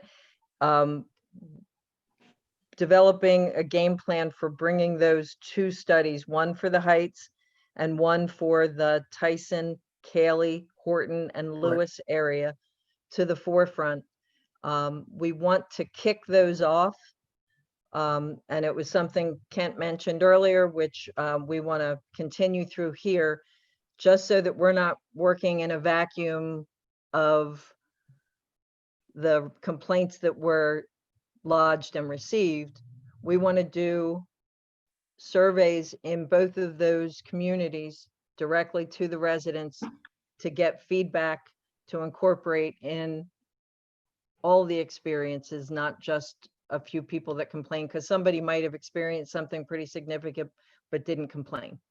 So I'm drafting the survey for Stephen's review so that we can get that going, and we should have at least preliminary information to you by the 2nd meeting in September. We would like to get this moving as quickly as possible. The board would really like to see some type of an idea of what we need to do there, and how much it's going to cost for these different areas, so that we can start to more properly program this and avail ourselves of grants and things like that are available out there, because we recognize that this is going to cost a lot of money. Yeah. But we are committed to getting moving on this as quickly as possible. Tuesday night, I had the pleasure of walking the Heights with Supervisor Altieri, and viewing some of the problems down there, and talking to a number of the residents in that area also. So yeah, we want to get moving on this. We need to have this move up on the priority list and start really showing some progress here. And that message has been received. Okay. Any other questions for Eileen before we roll into Mr. Neese? Mr. Neese, you have the floor. So I want to do a couple quick things related to the storm, and then I have one other thing. Just so everyone knows, we are not doing a full storm cleanup like we've done in the past at some of the storms. Part of that is an issue of just resources. Our public works department spent over a month cleaning up from that last big storm earlier in June, and they're very far behind on some of their summer projects. And so we're working on doing some basic cleanup of the streets and things like that, but we're not coming around and picking up all the limbs and things like we've done that in the past. We are looking at trying to create a place where people could drop off and do a drop off here at the township. We're just not sure how that's going to work yet. Typically that's been in the public works yard, but that yard is not open. during the day right now, or even on the weekend. So we're looking at a way to do that. We will have an answer hopefully in the next week or so to figure out how to do that. Leading from there comes into the next issue that I really have on the list that I wanted to share with you. Harry and George have spent a lot of time talking about it, and I've spent several amounts of time talking with them about it as well, is leaf collection coming into the fall.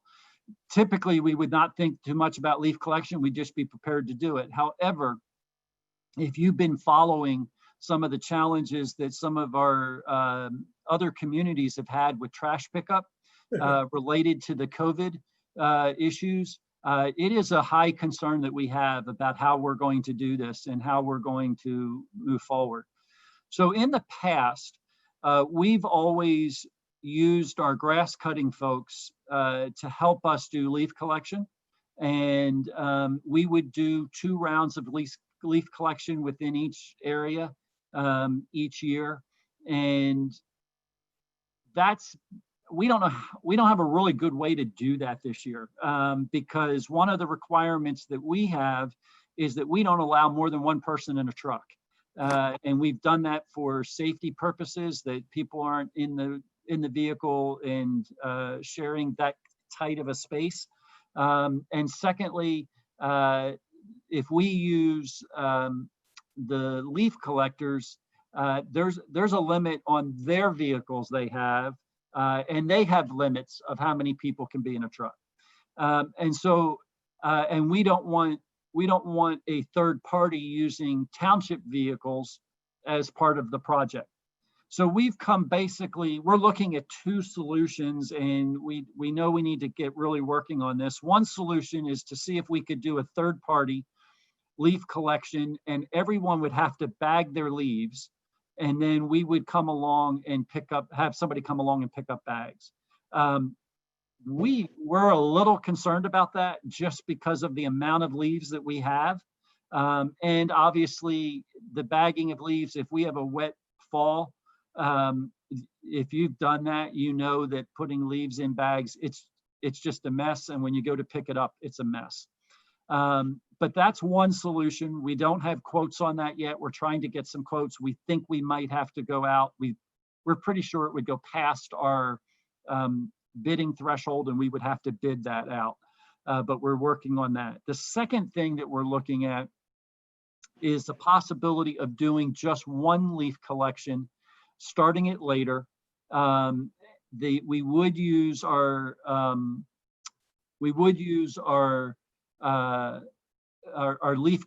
grass cutting folks. We would limit it to 2 of them plus our driver. We would go about, it would be a little different. We would say that we're coming by on a certain date, and that would be the only time we're going down that road all year. And so we're just looking at that, but we'd like to get a little bit of feedback from the board. And I know that I'm like throwing a lot at you in a short period of time to kind of think about, but Well, the other option would be not to do it at all. why don't you get the pricing and then we can talk about it next meeting. Okay. Do it that way. Use our truck and use the 2, I don't know, what do you call them? 2 laborers on the back. So from the other company. Yeah, the additional cost there most likely would be obviously paying for their truck, to follow us. And then the other cost would be that there would definitely be some mailing costs to make sure we got out all the information to everybody as to when their leaf collection would be, because it would be very different than we've done in past years.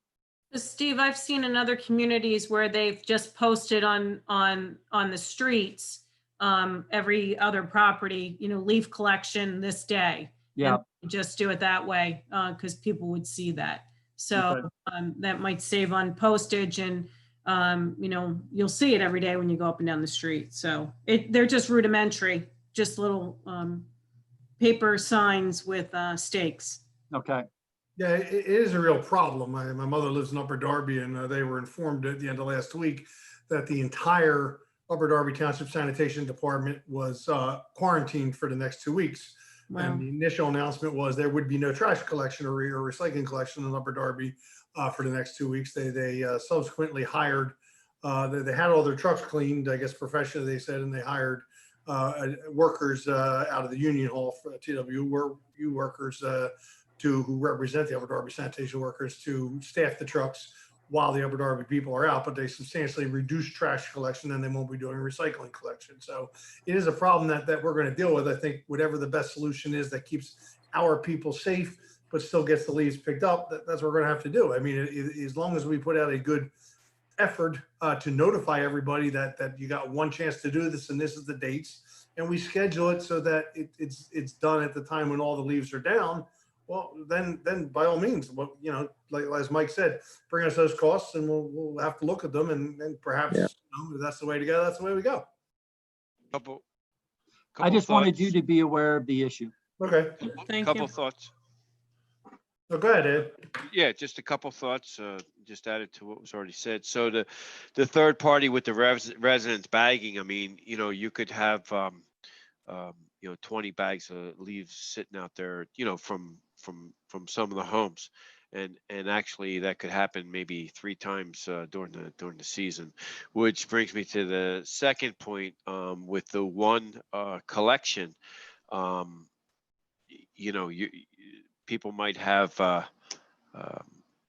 you know, two times more leaves by the end of the leaf season when they're coming down. So say you say that you're going to get this somebody in you know, whatever date, well, all their leaves aren't down. It's the only time we're going there, so it could be challenging that way. And I don't want to, you know, obviously this deserves a lot more discussion. I agree with, I think it was Mike or John said, you know, let's put it on the agenda for next meeting, because I think there's you know, there's a lot of you know, challenges no matter how you slice and dice the issue here around leaf collection.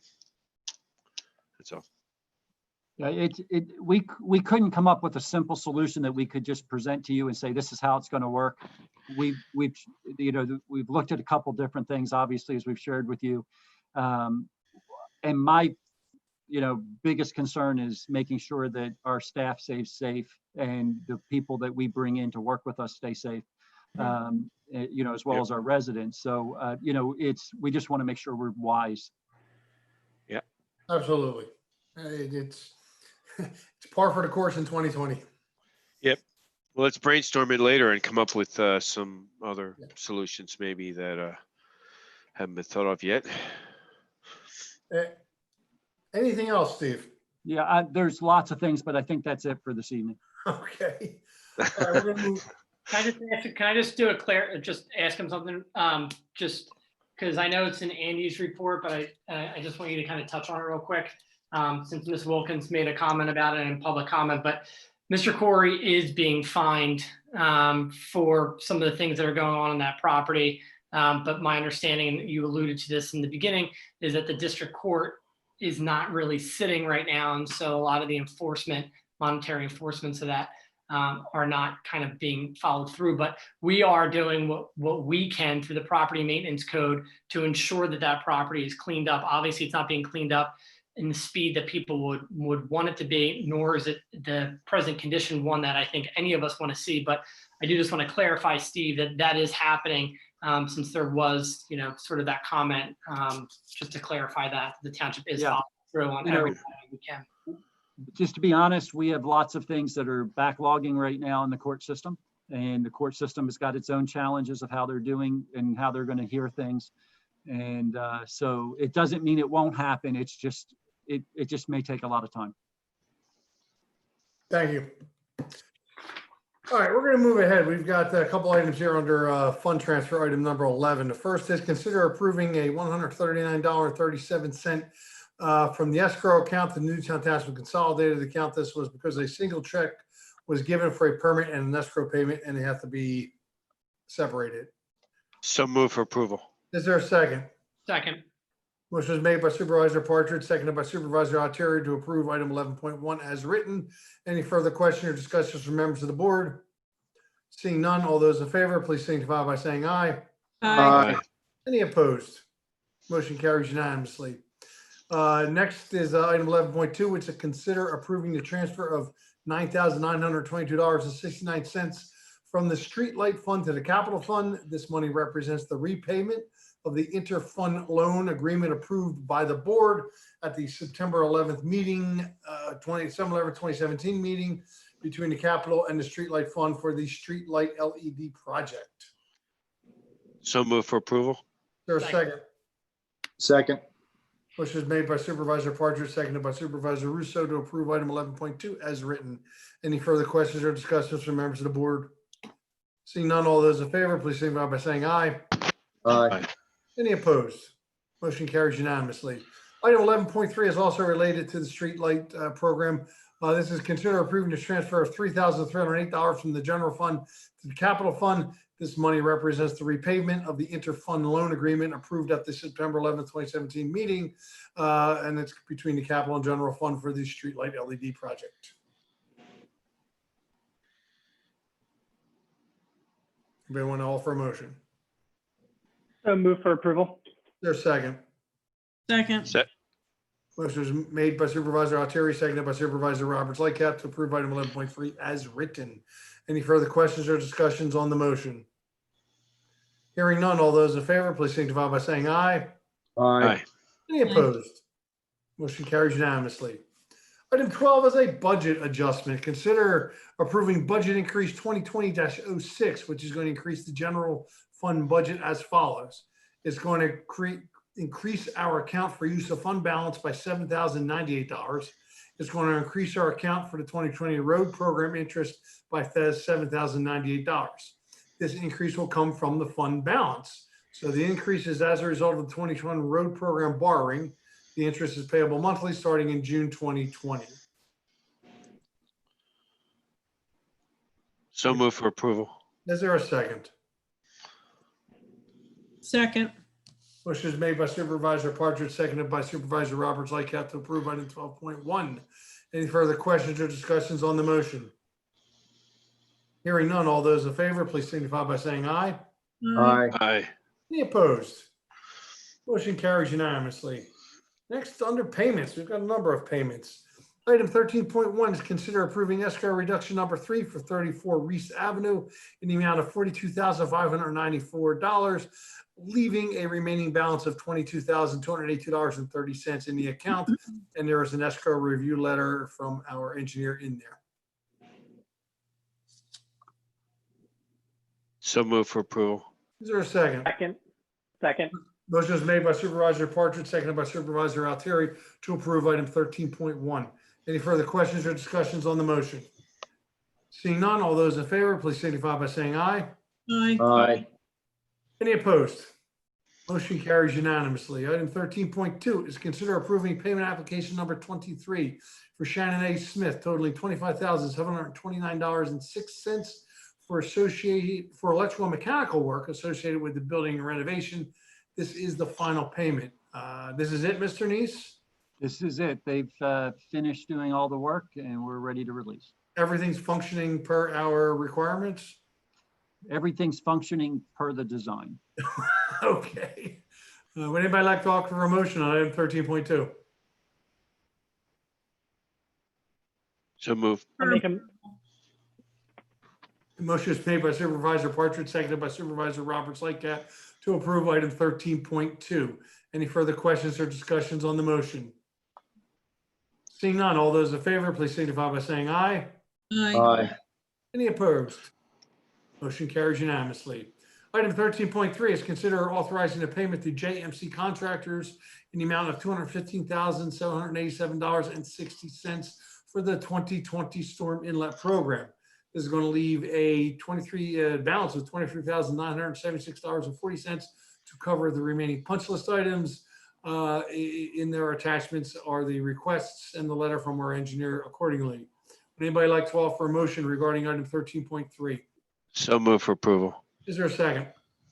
second. Second. Motion is made by Supervisor Partridge, seconded by Supervisor Russo to approve item 13.3. Any further questions or discussions on the motion? Seeing none, all those in favor, please signify by saying aye. Aye. Aye. Opposed? Motion carries unanimously. Item 13.4 is consider approving an $85.75 refund Fund request from Unit Tech Services located at 19 Campus Boulevard for a permit overpayment. So moved. Is there a second? Second. Motion is made by Supervisor Altieri, seconded by Supervisor Roberts Lightcap to approve item 13.4. Any further questions on the motion? Seeing none, all those in favor, please signify by saying aye. Aye. Aye. Any opposed?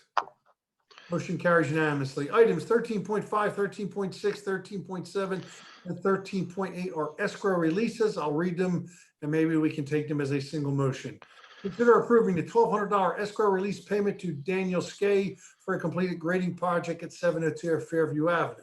Consider approving the $2,070.50 escrow release payment to San Miguel Properties for a completed grading project at 227 Main Street. Consider approving a $1,084.50 escrow release payment to Mark Marriott for a completed grading project at 55 Northwood Road. And consider approving a $1,500 escrow release payment to Keystone Custom Decks for a completed grading project at 502 Lissitor Avenue. Would anybody like to offer a motion for all four of those items? So moved. Is there a second? Second. Motion was made by Supervisor Altieri, seconded by Supervisor Roberts Lightcap to approve items 13.5, 13.6, 13.7, and 13.8 as written. Any further questions or discussions from members of the board on this item? Hearing none, all those in favor, please signify by saying aye. Aye. Aye. Aye. Any opposed?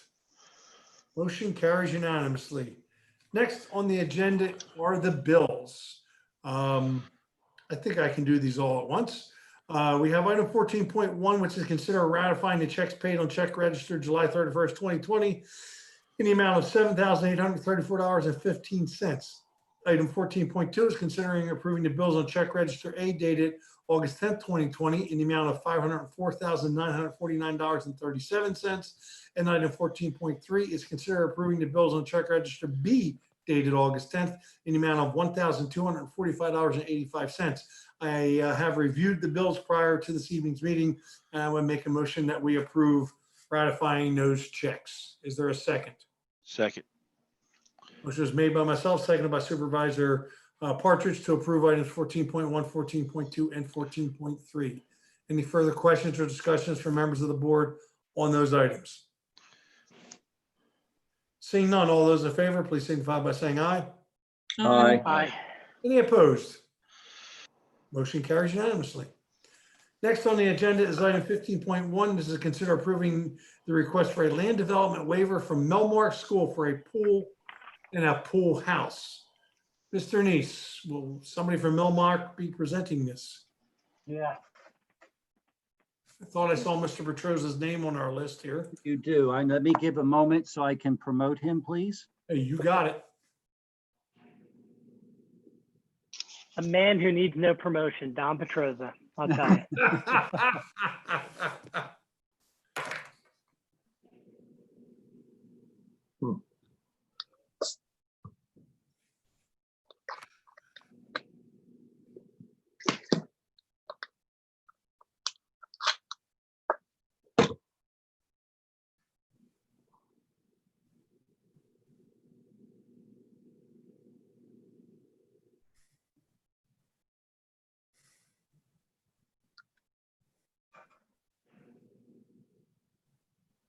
So Don, have you been able to come over? So on mute. He's Oh, here. he's on He's mute. on mute. Yep. Don, you're on mute.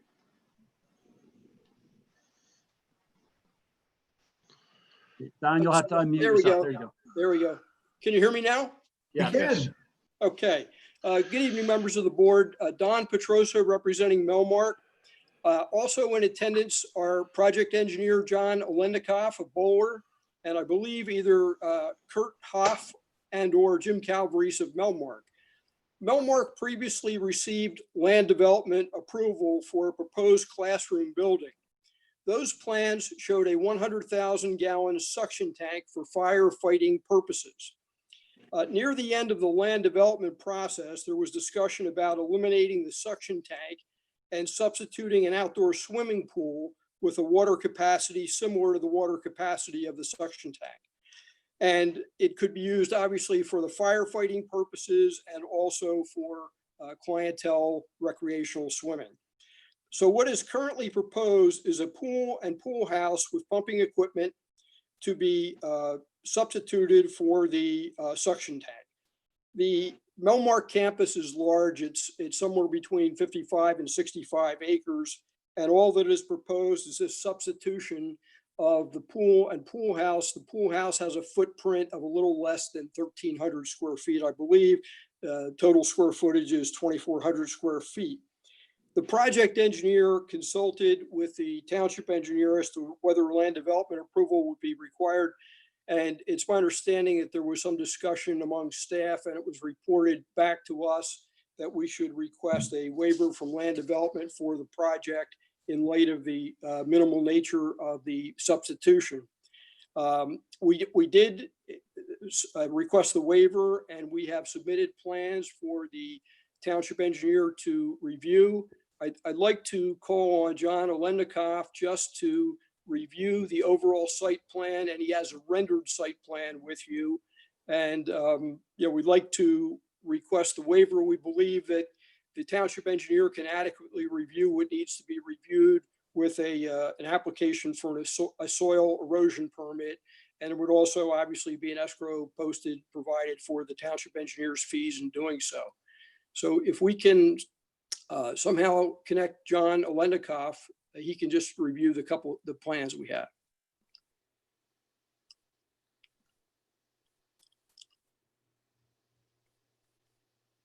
Good evening, everyone. Sorry, it looked like I got kicked out for a second there, but I'm back in. Can everyone hear me? Yes. Great. So as you see before you, the plan before you shows the overall Melmark School campus. Previously before you was the proposal for the new campus building, which is shown towards the center, lower center of the screen. It is to the west on this plan, lower, so that's where we were before. The area of work is outlined by that thick dashed line, and as Don mentioned previously, it was discussed to have a suction tank to meet firefighting purposes. As time went on, there was some discussion back and forth with the fire marshal about the possibility of using a pool in Melmark. Their desire is to obviously provide the best experience possible for their clients there.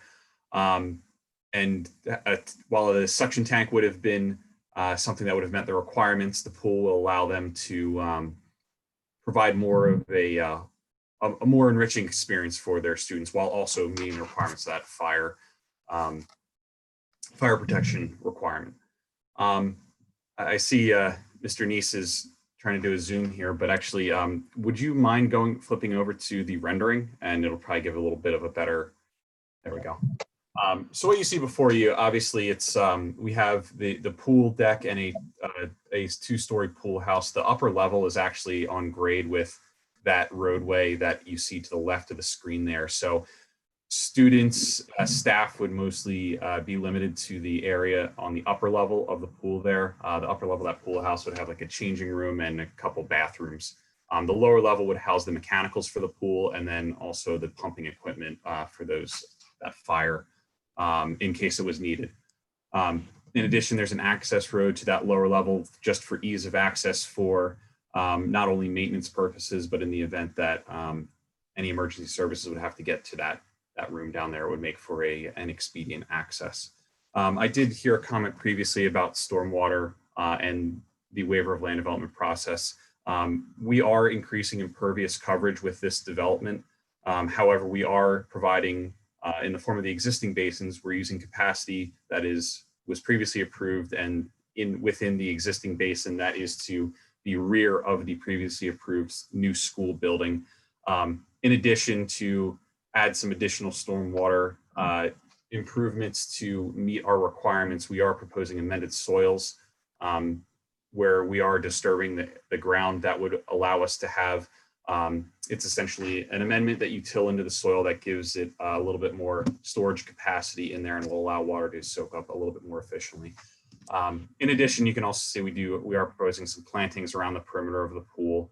And all of those items would provide a little additional stormwater management with the project. So we would be meeting the requirements of the township's stormwater management ordinance, and we would also be meeting the requirements of the NPDES permit that we would have to obtain for this project. So I just wanted to make sure everyone was clear on that. So with that, I would turn it over back to Don or to members of the board to see if there are any questions. John, can you, as best as you can, describe for me what drainage flow? I mean, you know, what's the grading in that area? Where's that water from the pool running? Is it going left, right, up, down?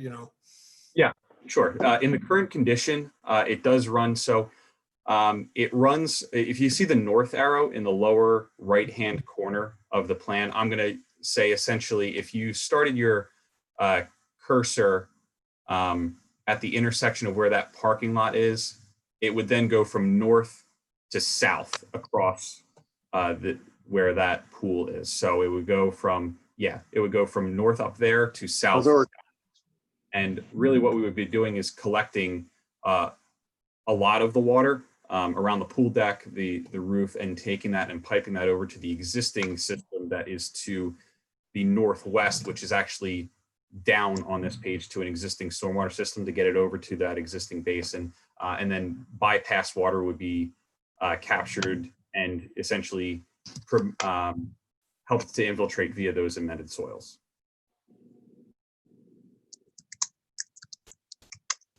The property, as I look at the top, I'll call it this would be the northeast corner of the site. That's a property line there, correct? Yes, it is. And you're telling me that everything's running away from that, not toward that property? That is correct.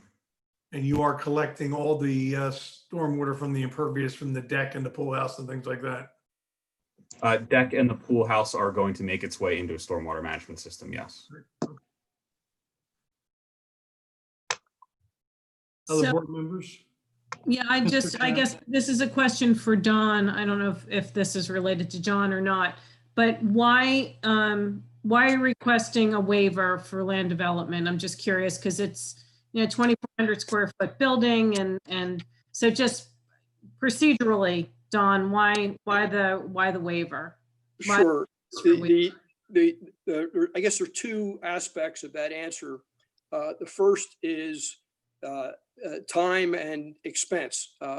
There's a considerable expense in going through the process for basically a swimming pool and this small pool house. And I think this is within the board's discretion. There is case law that talks about what is a land development and what is not a land development. Whereas some municipalities have taken the position that any kind of a building, no matter how small, constitutes land development. And there's a whole history of cases that say that that's not necessarily the case. There's a case called Kirk versus Smay, which was a medical office building in an already developed shopping center that the court held was not land development. And then there's a case, Borough of Moosic, where they talked about the purpose of land development and it being for large scale development of properties with an inevitable and concomitant effect on the public generally that is contemplated by the MPC. And in other words, is it something that's going to materially impact the surrounding area, either through stormwater, traffic, those types of things. And there are a number of cases where the courts have found that it did not. Upper Southampton is another case that went to the Pennsylvania Supreme Court. So, we did consult with staff and we just asked whether or not we'd have to go through land development. I wasn't involved in this aspect of it, but it's my understanding that there was some discussion about having the pool even before we settled in on the tank. And by the way, the pool will be a lot more attractive than the suction tank. But and at the time, there were some issues that needed to be worked out with the fire marshal. I think he might not have been ready to sign off on on the pool, but those issues have been addressed, and he is. It's kind of, the timing's a bit unfortunate. If we could have included this with our land development on the classroom building, we wouldn't have had to go through the land development process twice. So What's, John, what's the height of the tank that was proposed? I don't know that information. That was something. I that the mean, but contractor it's was- gonna be 20 or more feet, right? Yeah, it would be a large tank, yeah.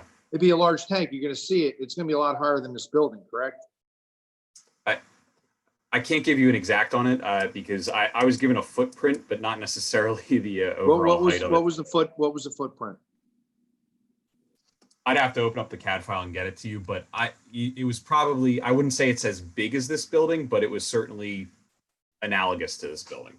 Okay, was- but I'm we're in a sorry. residential area with a tank that's, all right, let's say it's 25 feet high, conservatively speaking, because I mean, a tank's not going to be 10 feet high. And it was above ground? This Yes, test? it was. Okay. Eileen, you're still online. Questions, if you could unmute yourself and help us out here. When a swimming pool goes in for a review, that doesn't usually come for land development. That simply goes through a normal process.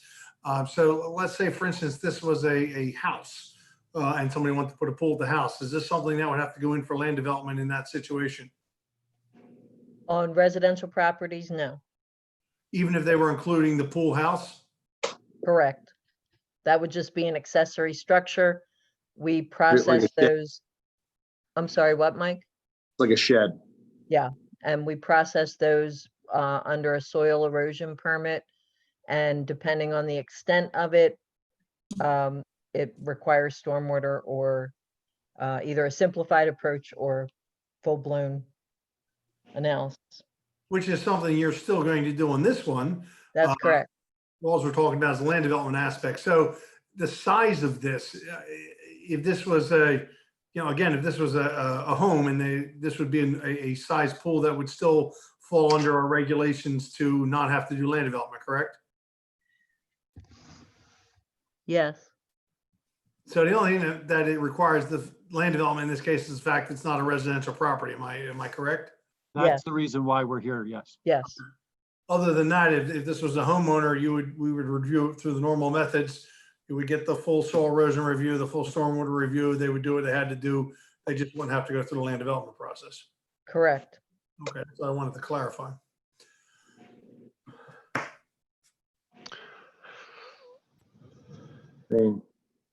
John, is there something out there now? There's a roadway there, driveway. What, is there something underneath that that's not being shown? No, it's just it's a grass area. But there's a Pervious roadway area. there now. Where's that driveway go to? Oh, I'm sorry. Yeah, to the bottom of the plan, that goes back to that house that's down there. That is part of the Melmark campus. I think All right, that's so that's called part the of- lodge. That's part of the campus there, that house. Correct. Correct. So this pool is basically three sides of it are around Melmark, and is the other side, how far is the other side from the house? There is a setback line shown on there. I believe that is a 50-foot setback. All right, so We're So if outside of that anything, setback. if anything, you're gonna see the house from the outside, if you see anything, but there's a lot of trees there. Yes.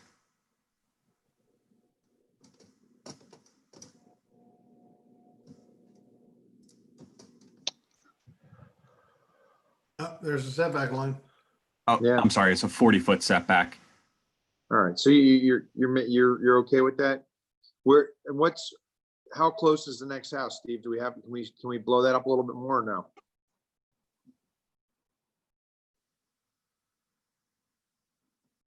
No, the other way. You mean off the Melmark property? Yeah. Yeah, so we're not even near anybody's house. You know, I'm not so sure that that property isn't even owned by Melmark, the closest property there. I think it may be. I know, I think Jim Yeah, I mean- Calvert was trying to raise his hand, but, I have brought him over. okay. Jim, if he would unmute, could speak. Can you hear me? Can everyone hear me? We can. Okay. In answer to the question about the size of the tank, it was approximately 45 feet in diameter and 22 feet highest to the highest point of the roof. Could have been huge. Yes. And that one property you're looking at in the dark outline of the property line, that's actually one of our homes also.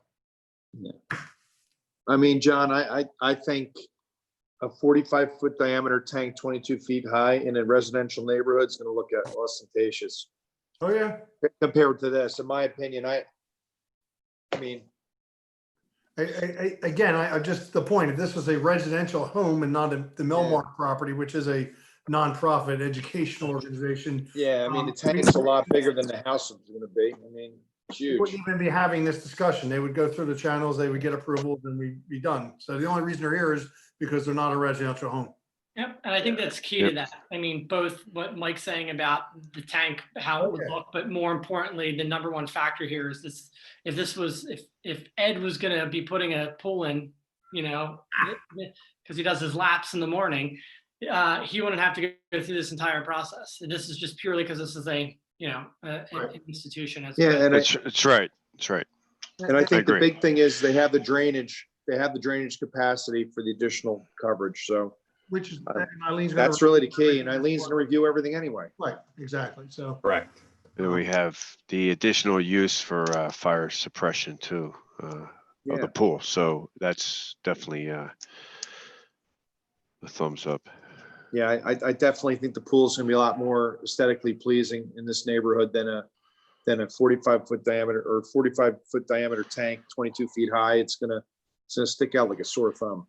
yeah, I think this is I think it's a good point, Mr. Russo. Would any board member like to offer a motion one way or the other then? I'd like to make a motion that we approve their request that they don't go to land development for this particular pool and pool house, and that our township engineer will review that it meets all the requirements of the, as for said mentioned application. Is there a second? Second. Motion is made by Supervisor Russo, seconded by Supervisor Altieri, granting Melmark's request to waive land development for the proposed pool and pool house. Any further questions or discussions from members of the board on this item? Seeing none, all those in favor, please signify by saying aye. Aye. Any opposed? Motion carries unanimously. Thank you. Thank you, everyone. You're welcome. Thank you. Thank you. Have a good night. Thank you. Thanks. Have a good night. Bye.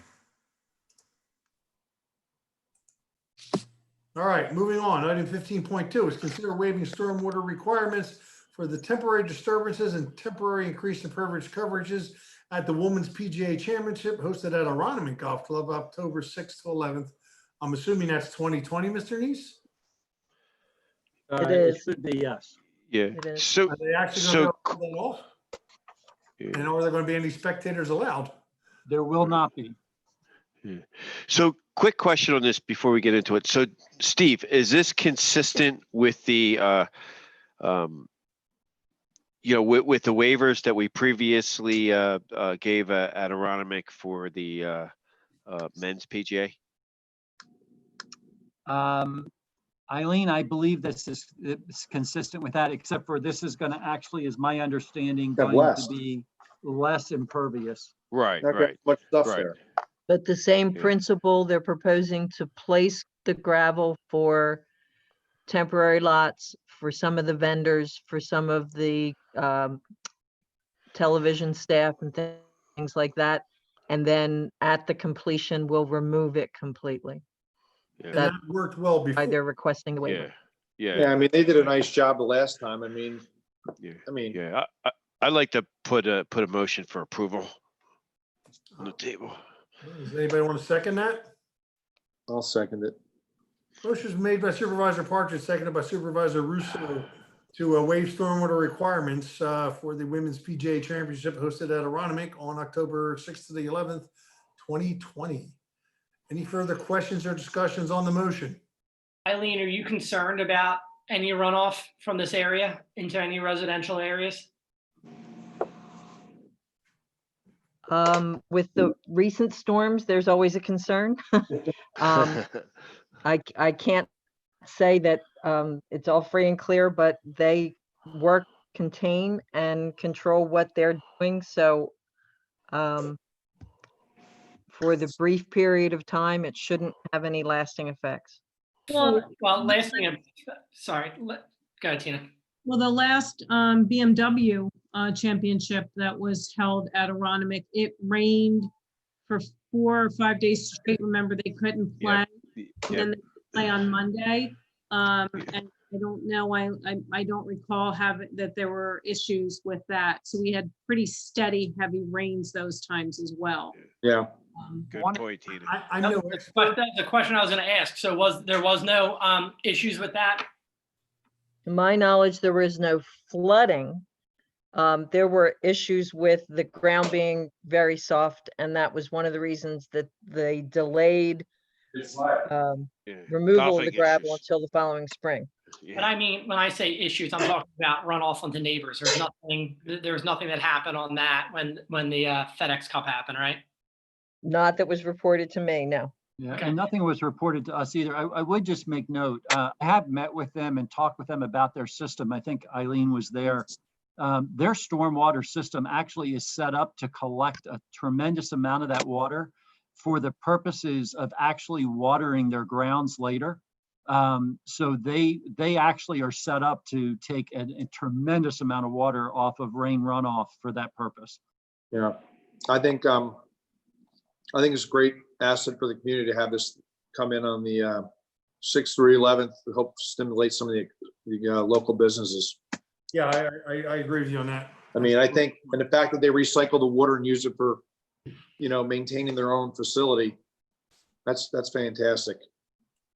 All right, motion was made and seconded to waive the stormwater requirements. Any further questions or discussions from the board on this item? Seeing none, all those in favor, please signify by saying aye. Aye. Aye. Any opposed? Motion carries unanimously. Wonderful.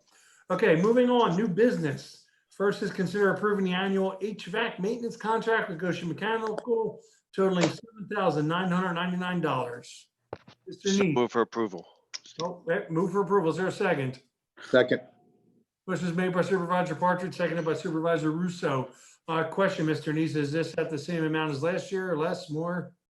I'm not 100% sure on that. Is George still on? Yes. I'm going to allow George to at least talk.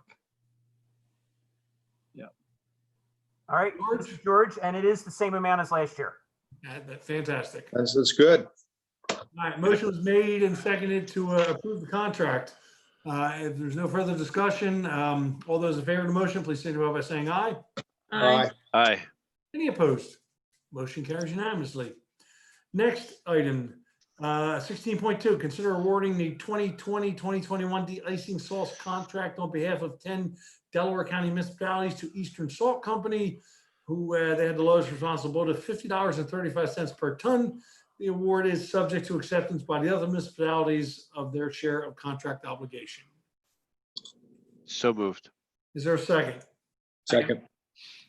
Mr. Sharretts, I'm still seeing that you're there. If you want to unmute yourself. How's this compared to last year's contract? So it's actually a little less than last year's contract. Last year we were at $53. So we saved about, $2.50, and we are this year about $6 beneath the CoStar's price. Oh, that's awesome. That's great. Yeah, we got a good price this go around. Do we still have a lot of salt around from last winter, since I can't imagine we use much? We do have a good stockpile. Our bin is currently full. Fortunately, our contract doesn't have a minimum requirement. We give the anticipated amount. The CoStar's contract has a minimum requirement, but ours does not. That's excellent. Well done, George. Great work. So a motion was made and seconded to approve item 16.2. Any further discussions from members of the board? Seeing none, all those in favor, please signify by saying aye. Aye. Aye. Any opposed? Motion carries unanimously. Item 16.3 is consider authorizing Gilmore and Associates to write up to 3 grants to start the implementation of the Greenways Trail plan, focusing on Campus Boulevard, Bishop Hollow Road, and connecting Drexel Lodge to College Avenue at a cost of $8,500. So moved. I heard a motion first from Mr. Altieri. Is that a second, Mr. Russo? Yes. Motion is made by Supervisor Altieri, seconded by Supervisor Russo to approve item 16.3. I'm not sure we need much more discussion on this item. So all those in favor, please signify by saying aye. Aye. Aye. Any opposed? Motion carries unanimously. Item 16.4, consider approving the advertisement of the 2 openings on the zoning hearing board, 1 position expiring 12/31/2023 and 1 position expiring 12/31/2022. So moved. There's a second. Second. Motion is made by Supervisor Partridge, seconded by Supervisor Roberts Lightcap to approve item 16.4. Any further questions or discussions on the motion? The only question I have is I'm hoping, or I'm guessing we're gonna want this. We're gonna be doing interviews, or we'll. Yeah, right. I can't talk. Sorry. I'm guessing we're gonna have this so that we can approve it for the next meeting in September. So if we can put a deadline on it, so it's not just hanging out there for when we get resumes in, is what I'm getting at. Mr. Neese, were you good with that? I'm fine with that. You just need to tell me what your deadline is so that I can work through it with you. I say you do 2 weeks from tomorrow, like we've done in the past. Everybody good with that? Fine. Everybody good? Okay, motion was made and seconded to approve item 16.4. All those in favor, please signify by saying aye. Aye. Any opposed? Motion carries unanimously. Item 16.5, consider approving the pension plan minimum municipal obligation budget payment for 2021, authorizing the township manager to sign for uniform and non-uniform employees in the amount of $566,199 and $159,967 respectively. So moved for approval. Is there a second? Second. Motion is made by Supervisor Partridge, seconded by Supervisor Roberts Lightcap to approve item 16.5. Mr. Neese, this is in line of where we thought it would be. Well, it's a little higher. Rich, are you still on? I see that you're muted. I'm kind of speaking off of my memory. I was hoping Rich would speak up. I believe that the police pension is up around $60,000 or $70,000 more, if I remember right, and the non-uniform pension is up like 20 or 30. Is that right, Rich? Thought he just unmuted. But it is higher than it had been. Part of that has to do with how the market plays out. This is what we will pay in for 2021. These are not the payments we're making this year. Okay. Steve, I'm sorry. Did you ask for me? I just stepped out of the room for a second. I did. I was asking regarding the pension plan. I couldn't remember off the top of my head what those 2 increases were. The non-uniform was approximately 5,000. I believe the uniform was approximately 30,000. I got it wrong. So I'm glad Rich came on and told us. All right, but we're good with this. This is no surprise or anything like that. Well, I mean, first of all, it's not even an issue of whether it's a surprise. It's what we have to do based on the actuarial studies and all of that. You always hope that you're not having those big increases, but it is part of where we are. So. All right. Motion was made and seconded to approve item 16.5. Any further questions or discussions on the motion? Seeing none, all those in favor of the motion, please signify by saying aye. Aye. Aye. Any opposed? Motion carries unanimously. Item 16.6, consider approving the advertisement of ordinance 2020-03, which is the advertising litter ordinance. So moved. Is there a second? Second. Motion is made by Supervisor Roberts Lightcap, seconded by Supervisor Altieri to approve the advertisement of ordinance 2020-03. This is just advertising. We're not approving the ordinance. I do have one comment, Mr. Chairman. Yes, Mr. Catania. The ordinance, the board instructed initially to address the issue of distribution of handbills on property, commercial and non-commercial. This proposed ordinance does more than that, and I'm not sure the board wants all of those sections advertised. For example, one section deals with throwing or depositing of litter restricted. Well, other laws actually cover that. Proper placement of litter in receptacles, sweeping of litter restricted, clearing of sidewalks, private receptacles for food businesses, throwing of litter from vehicles is prohibited. Those things actually, there are other laws or statutes which prevent all of that. The distribution of commercial handbills in this ordinance, it will restrict it unless somebody actually asks for it. So you can't throw bags full of advertisements on driveways. Non-commercial handbills, for example, if your election materials, you can't put them, you can't do that, but you can secure them to a property.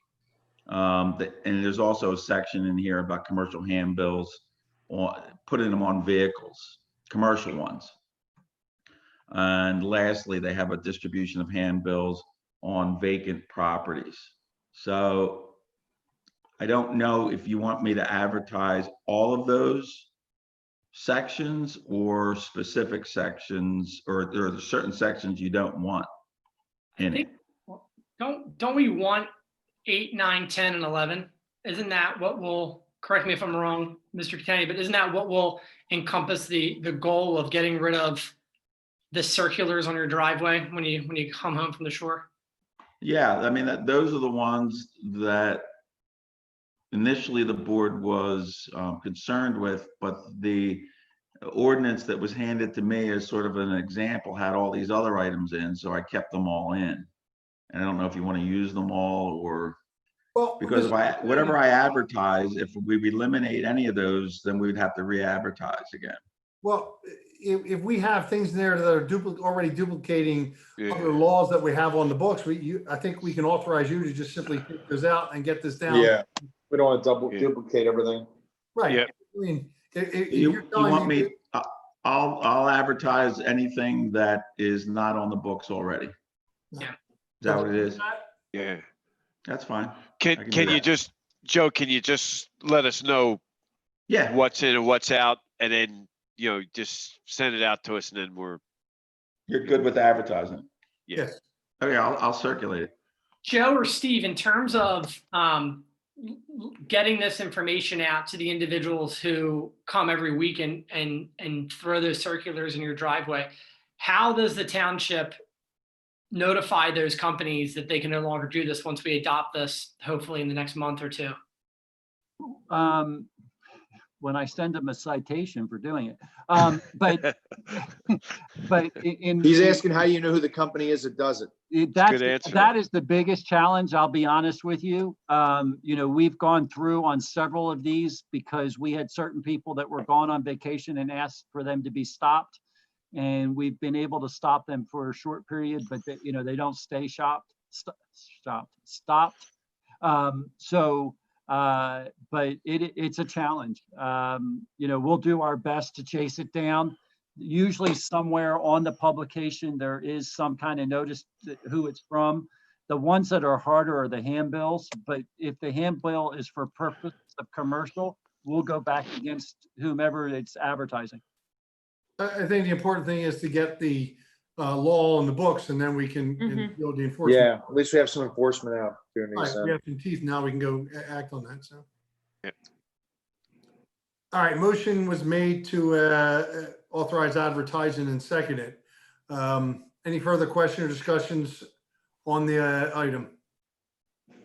Seeing none, hearing none. All those in favor, please signify by saying aye. Aye. Aye. Any opposed? Motion carries unanimously. Item 16.7, consider approving ordinance 2020-04, incurrence of non-electoral general obligation debt through the Delaware Valley Regional Finance Authority. Mr. Neese, can you enlighten us on what this means? So if you'll remember right, you made a decision back in June, I believe it was, or early June, to do a borrowing to pay for the fire truck. Right. And my understanding is that this is actually, they're ready to go to settle now, and this is actually the ordinance that allows us to do that. And Okay. Rich, if I'm wrong, tell me. but that's my understanding. That's correct. Fair enough. So move for approval, John. Is there a second? Second. Motion is made by Supervisor Partridge, seconded by Supervisor Russo to approve item 16.7. Any further questions or discussions on the motion? I just have a question. Is there a dollar amount on this obligation? Is it the full amount for the fire truck? It's the full amount for the fire truck, plus there was obviously some costs for actually doing the borrowing, but Rich, do you know the exact amount? I don't have the document in front of me, but going off memory, it's $1,107,000. And it's a very, very low rate. Less than 1%, wasn't it? Right. Yes, but that actually doesn't get locked in until settlement. But yes, we're hoping that it is obviously a lower rate. Okay. And what is settlement? That I'm not exactly sure on. I would have to get with Delval, but I believe they usually try to do it the day after the ordinances are passed. Okay, Fantastic. good. Thank you. Okay, a motion was made and seconded to approve item 16.7. If there's no further questions, all those in favor of the motion, please signify by saying aye. Aye. Aye. Any opposed? Motion carries unanimously. Last item under new business, item 16.8, consider advertising for 3 positions on the Shade Tree Commission. So move for approval. Is there a Second. Motion is made by Supervisor Altieri, seconded by Supervisor Partridge. Any further questions or discussions on the motion? I have a question. Oh, sorry. Go go ahead, ahead. Lynn. Go ahead. Go ahead. No, it's related to your zoning board and the timing of when would we when would we decide on who was being the interviews, I guess, and when would they begin? I say same thing, give it 2 weeks. But for this one, I think that we need to put a bigger description on the website, since this is the first time this board will ever be filled. And I think that we need to explain not only what the Shade Tree Commission does, but when they will meet, which I believe is just whenever a permit is filed. And I think it provides us a good opportunity to divide and conquer. 2 of us can do zoning, 2 of us can do Shade Tree interviews. Sounds good. Because I think we just want to get that up and going, in my personal. Yes. Absolutely. Obviously. Oh, yeah, no. So we'll be doing a lot of Saturday and Sunday interviews to the general public, just so they know that. That's fine. Via Zoom, right? Via Zoom. Mr. Neese, you heard all that? I've heard all of that. I saw you nodding, so that's good. All right, all those in favor of the motion, please signify by saying aye. Aye. Any opposed? Motion carries unanimously. Under old business, item 17.2 was taken off the agenda. Item 17.1, bid status of the traffic signal maintenance contract. Mr. Neese, please. Yes, Mr. Chairman, we discussed this, I believe, at the last meeting in the first meeting, which was in July, and the only meeting in July, discussed the issue of the signal contract. And we have started going down the road related to this and looking for really the best way to do it. We were concerned at first, particularly in making sure that we still were able to have some level of proprietary issue with related to the equipment that's in the box, because it's a very specific box, and we want to make sure whoever's doing the work knows how to handle that equipment, and it's very specific. So George and I have talked, and we're still working through how to put the bid together. We've gotten an example of one. We're trying to get a couple more. We might be recommending that we bring on a specific traffic engineer to help us go through this process that really understands these signals and does that, just because there is some challenges in that. And so we're just looking through some things there, and we'll be getting back to you hopefully at the first meeting in September about how we're going to go. We have gotten agreement from Signal Service while we're trying to do this, to do a month by month continuation of the current contract. And so if the board's okay with that, that's what we would like to do. Everybody good with that? Yes. You don't need any type of action from us then, right? I don't think so Okay. at this point. As long as the signals are being maintained, we're good. Yep. All right, item 18.1 is consider approving resolution 2020-27, which is the official adoption of the Act 537 plan for the Delcora service area. And I believe we have a resolution in our packet. Mr. Partridge, do you want to give that a fly? Sure, John. Yep. Resolution number 2020-27, Newtown Township, resolution of Act 537 plan update, resolution of the Board of Supervisors of Newtown Township, Delaware County, Pennsylvania, herein named the municipality. Whereas Section 5 of the Act of January 24th, 1966, Public Law 1535, number 537, known as the Pennsylvania Sewage Facilities Act as amended, and the rules and regulations of the Department of Environmental Protection Department adopted thereunder, Chapter 71 of Title 25 of the Pennsylvania Code, requires that the municipality to adopt an official sewage facilities plan providing for sewage services adequate to prevent contamination of water and/or environmental health hazards with sewage waste, and to revise said plan whenever it is necessary to meet the sewage disposal needs of the municipality. And whereas Gannett Fleming, Inc. has prepared an Act 537 update for the entire Delcora service area. This plan is for the sole purpose of addressing the PA Department Act 537 requirements for the public to private wastewater disposal system transfer of the Delcora system to Aqua Pennsylvania Wastewater, Inc. Whereas the alternate of choice to be implemented is Alternative 1, sale of the Delcora system to Aqua Pennsylvania Wastewater, Inc. Whereas Newtown Township finds that the Act 537 plan update described above conforms to applicable zoning and subdivision ordinances and to other municipality ordinances and plans, and to a comprehensive program of pollution control and water quality management. Now, therefore, be it resolved that the Board of Supervisors of Newtown Township, Delaware County hereby adopt and submit to the Department of Environmental Protection for its approval as an update of the official plan of the township, the above referenced Act 537 plan update. The township hereby assures the department to the complete and timely implementation of the said plan as required by law, Section 5, Pennsylvania Sewage Facilities Act as amended. Adopted this 10th day of August 2020, and that's my motion. Is there a second?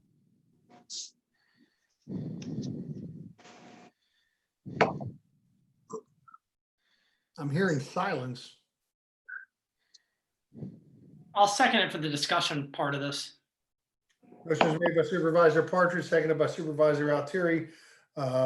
Resolution number 2020-27. Mr. Neese, has our engineer weighed in on this? Has the municipal authority weighed in on this at all? I believe that the engineer has reviewed it. You can ask Eileen, she's still on the line. What I can tell you is my understanding is that the plan itself, the real change is moving from Delcora, which is a municipal authority operating the part of our conveyance and part of our processing, to Aqua being the conveyance and processing portion at the very end of our system. Very quickly, our system, we have a conveyance system within the town. We then connect to another municipal authority, the CDCA, who moves it down further. Are you saying there's two more authorities? Well, we also connect to the Radnor, Marple, Haverford. Oh, yes. And this goes both ways. And both the Radnor, Haverford, Marple, and the CDCA both end up at Delcora, at least a portion of it. That my understanding is is the question that was asked and was put before the Planning Commission And the planning commission did review this, and they came back and said it seemed consistent with our current plan. Only difference being is Aqua is now the operator. I will defer to Eileen if she has any comment. I did put together a memo and sent it after the last meeting. The thing that jumped out at me the most was there is a statement in the plan about the purchase price going toward paying down Delcora's existing debt, with the balance going into a fund to purportedly maintain customer rates. But there is no specificity about what that existing debt is and what the balance will be for the customers. That, in a nutshell, was the thing that concerned me the most. I know there was a injunction filed, but I'm not sure where the courts stand with it. Aqua, and I'm not sure where that court proceeding is, but I'm trying to find the memo that I sent. But Eileen, there's no real, I'll call them engineering or conveyance changes as a result of this plan update, correct? No, this first Act 537 plan is very much a statement of the assets that are being transferred. Okay. There's a, ton of holdings that they have. There's a laundry list of systems that they either have maintenance responsibilities for or outright own, or as Steve referenced, have authorities that drain to them, and they convey flow either to their Western Regional Treatment Plant or the Philadelphia Water Department plant in Southeast Philly. RHM goes to Southwest Philly, CDC goes to both at any given time, because they can flip a switch from that pumping station to send it in either direction. Right. The next Act 537 plan that they're starting and will be before the board for consideration again will actually study the alternatives to sticking with the Philadelphia Water Department for treatment. A study very similarly was done in 2013 when the agreement with Philadelphia was expiring. And I don't believe that study actually completely concluded, because they couldn't get municipal participation throughout all of Delaware, Eastern Delaware County. But they opted to stay the course and renew the agreement with Philadelphia, which runs to 2028, if I'm not mistaken. And they're looking to try and get alternatives to keeping that system going there, because there's some pretty high penalties for exceedance of flows with I&I in the system. Did we receive a copy of this 537 plan? I'm sorry. Yes, I believe the copy has been put up on the website for people to review. It's to say it's voluminous would be probably a short statement. I believe it's well over 200 pages, if I recall right. And that may be wrong. That it may be 2,000 pages, but there's a lot to it. But And Suzanne did put it up on the website for people's review. And have we confirmed that it conforms to our applicable zoning and subdivision ordinances? I mean, outside of Eileen not having any major engineering concerns except for what she raised in the memo, which Eileen, if you could send that again, I apologize if I didn't see it. But because you mentioned the potential rate increases and weird language in that, I do want to review it. But Steve, back to that original question, have we been able to confirm that it conforms to applicable zoning applicable zoning and land and subdivision ordinances. So I just was informed that it was actually 20,000 pages. So there was a reason why we just put it up on the website. The answer to that is, without an incredible amount of digging into every issue that's related there, because almost all of their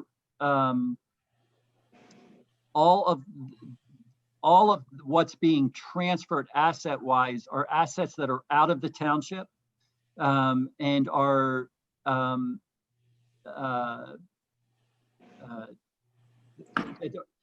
they aren't anything that we would be concerned about zoning or land development in Newtown itself.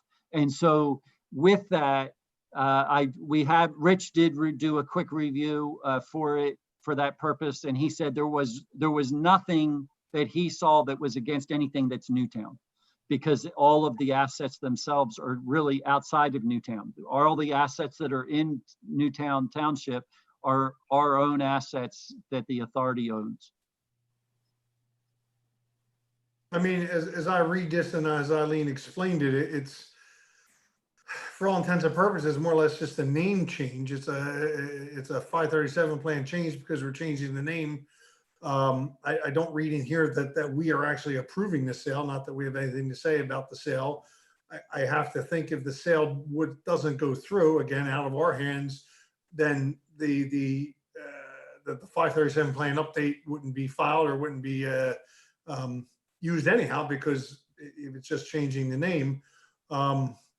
As we know in the past, we don't really have a say as to when Delcora changes rates. But as I understand, when a private company were to obtain Delcora assets, then they are governed by the Pennsylvania Public Utilities Commissions, which Delcora is not, so that they couldn't change rates without PUC approval, much like the power company or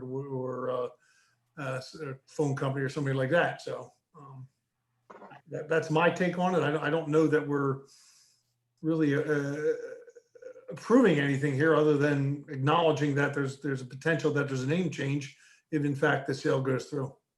But why do we have to do it now if it's not completed?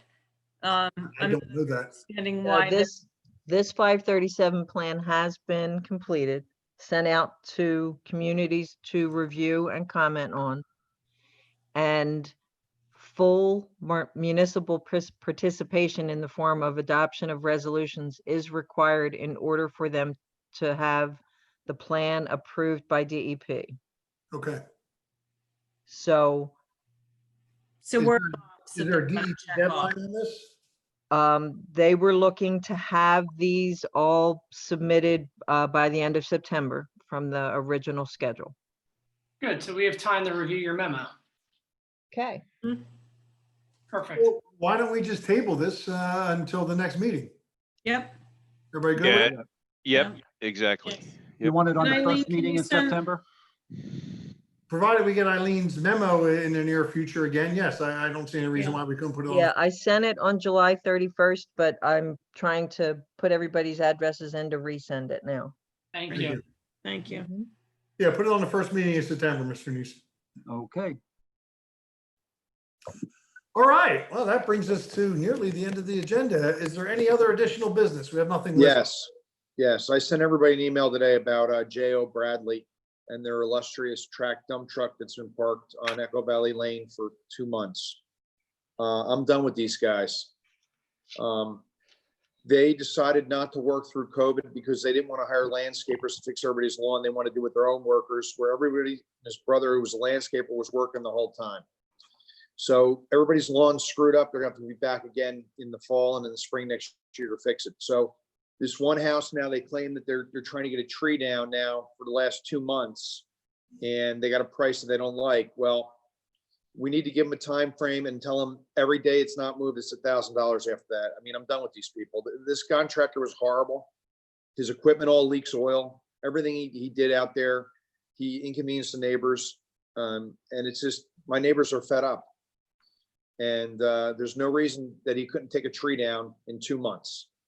Mr. Neese, if this is not an active construction project right now, which it doesn't sound like it is, and this vehicle being a tracked vehicle probably doesn't have a license plate or isn't registered, can we just get the police to get this thing cited and if have to, get it off the street I ourselves? mean, we can, it's not on the street. It's Right off the street, but the problem is, John, they can move this thing to their yard. They can move this thing someplace else. If we give them, I'd say we give them 2 weeks and that's it. And if it's not done in 2 weeks and they don't do the job, then if they're not going to do this tree removal by the end of this week, beginning of next week, they got to make that thing out, take it out, because somebody else is going to do the tree removal. They're not going to do it. They're not going to use this vehicle for the tree removal. This is just an excuse not to move it. Well, move it. Whose property is this truck on? It's on an easement on Mr. Sweeney's property. So the problem is they have permission. I mean, they have the ability to use it for construction, but they're not doing any construction. They're just waiting. Right. Mr. Neese, can you tell them to move the truck by the end of the week, get it off the street? I will do that. I just want you to be, just in fairness to the municipal authority, the municipal authority is the one that's trying to find a cheaper way to take down this tree. J.O. and Bradley came back with a $10,000 quote to take down the tree. Well, you know what? Tell understand the that, municipal authority, suck But it for up 2 months, they haven't done That's anything. fine. Steve. I'll do it. I just want you to understand that according to J.O. and Bradley, it's the municipal authority that's holding them up. Yeah, but I don't know what the tree removal has to do with this truck sitting there. Because once the tree is done, they have to restore the wetlands and they have to restore the area where that is. Well, if they're going to sit around and not do anything and the truck's that easy to move, then move the truck and when you're ready, bring it back. I don't, Okay. you know, Yep. just because. That's I the will point. tell. That's the point the Yep. neighbors are making. They've been Right, just patient. because They're it's not- municipal authority doesn't mean we should be giving them necessarily any breaks. They're a utility, just like if Aqua's a utility or Okay. Pickett's a utility. Tell them to get their truck out of the way and bring it back when they need it. If they're going to knock it. Yep. Agreed. They have to move the truck. We shouldn't, any other board comment? Moving on to item 21, public comment. These are comments for items that are not necessarily on the agenda. I know there's 2 hands. One of them has been up for it almost the entire meeting. Mrs. Bridie McCafferty. I hope her arm's not tired from having her hand up for so long, so we could get her to speak. I see she's ready to go. Go ahead. Ms. McCafferty? Yeah, Miss McCafferty, you need to unmute yourself, please. She was a minute ago. I'm unmuted now. There you Yeah. are. Yes, Yep, sir. we can hear you. Hi, I'm Bridie McCafferty, and I actually have my hand up during the engineer's report because Eileen mentioned the property at 3544 Woodcrest Avenue. Yes. I live at 3538 Woodcrest Avenue. You might remember me. I've been to the supervisors meetings. I've met with Steve. I've met with Eileen. This was the property where they had all that construction work being done and they were, I think, like fined and stopped, and it was just been awful. But I went to the supervisors meeting several times to talk about the unnatural amount of stormwater ever since the construction began at that property and how it is flooding down to the adjacent neighbor and then onto my property. I brought videos in. Does everybody, does that ring a bell? Yes. Yes, we are familiar. Yep. It still is there. It still is happening. The storms are getting worse. And I thought that when I came to the supervisors meeting and brought this to everyone's attention, that somebody would do a study from the township or something, or from Eileen's team, and that they would go out and see when it's pouring rain and see the source of the water. I guess, is there another form I have to fill out or do something to make a study happen or to do some follow-up? I've been to the meetings, I've had sessions with people, I've brought videos, pictures, and I even invited somebody to come over on the day of the storm, but I know you guys were very busy, but I thought it would be good because there wasn't any thunder during that hurricane for most of the day, and they could have seen it live in action. I can't go traipsing around my neighbors' properties. I'm not a stormwater management person, but it's on record that we've had this problem for close to 2 years now. And our engineer has been out there and you heard her report, and They have been fined and they still have escrow money there. No, her report just said that she's about ready to close the project or that it's all acceptable. But it isn't if you're still, all this excess unnatural amount of water is flowing into my property. And I'm the lowest one there. It flows, Woodcrest is a bit of a hill and it all flows into my yard. And so I don't understand how a project could be closed out if no one has been on site when it's storming, raining, to see where the water is coming from, just to find the source of the water. We are on it. And again, our engineer has been reviewing plans and I don't know what else to tell you, man. Well, I mean, to Mr. Supervisor, the other supervisor that was talking about the Echo Valley problem. It's been going on for a year and a half. He asked if somebody could go out and take a good another look when it's raining out. And that's all I'm asking. And I don't think that's unreasonable. Eileen, are you still on? I am, and I have been there in rainstorms. Andy Rechek as well has frequented the location because we've, as you know well, had some problems with this particular property owner finishing his project. But one of the things that was discovered in the process of going out is that there are businesses along Rhodes Avenue that have existed for quite some time with parking lots that have no landscaping whatsoever, paving all the way to the property line, and it gives you an idea of the age of the property that was allowed to transpire. And that is a good bit of the source of the runoff into these yards. So the runoff, the owner of the property in question has also complained about the runoff, that because it's not just starting at his property. He's not the epicenter of everything being generated. It's coming from several different directions, but they're all existing. Don't know how we can go back to them now and say you can't have your water come off your property. And the reality is that more is coming from the sky than ever before. so all the work being done at 3544 Woodcrest is in accordance with township standards. And his plan, yes, at this point, except for the fact that he hasn't paved the driveway. Based on what you and Mr. Red, not that you can represent what Mr. Reschek saw, but as far as you know, based on what you and as far as you know what Mr. Reschek saw, everything's being done in accordance with the township. Yes. But I have to speak. There was never a problem. I've lived in my property since 2003. And even if you're saying it's from Rhodes Avenue, there was never a problem until the construction started on 3544. Now, I don't know, and Eileen could tell you, I guess, what amount of impervious he's now set at. I thought it was close to the max, which is like 80%. I mean, the man put an addition, then he put a patio, then he put a detached 2-car garage. And before, there were trees in his backyard, there was all grass. Something changed. Eileen, is he within the coverage requirements, the impervious coverage requirements for the township? Yes, he is. Okay. Is there anything that we can do from a zoning, land development, property maintenance standpoint for the properties from roads that might be draining across his property? Andy and I have tried to put our heads together to see if they can even just redirect things to the front, but we don't want, obviously, a fix to cause another problem. So it has not been finalized now. But there's no violations, I guess I'm asking for these. That's correct. There's no violations at the current time.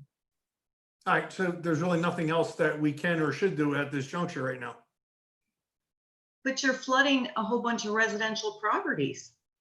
I mean, what was the point source, or what was the creation, Eileen? You started talking about Rhodes Avenue, that there was an existing, I guess, blacktop or an existing structure that's there.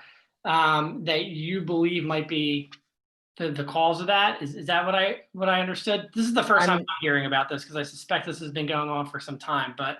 I'm not saying they're the sole cause, but we witnessed runoff coming from the parking lot of several properties along roads that back up to these properties on Woodcrest as contributing factors to the amount of runoff that goes through the yards.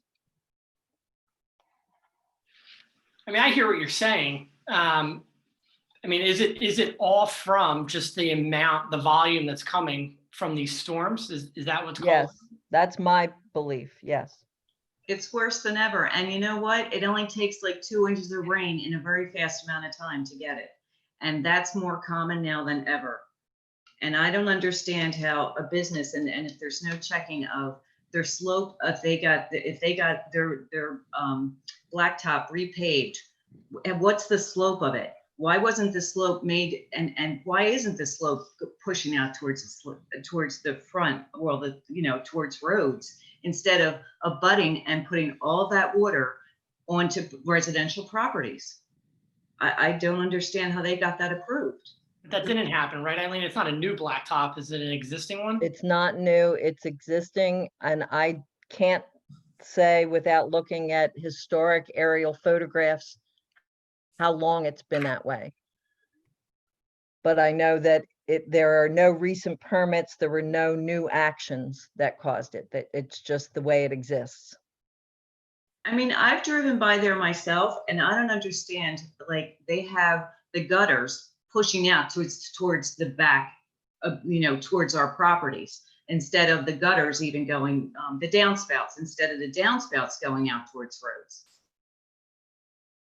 Did you notice that the downspouts are going, there's a very big.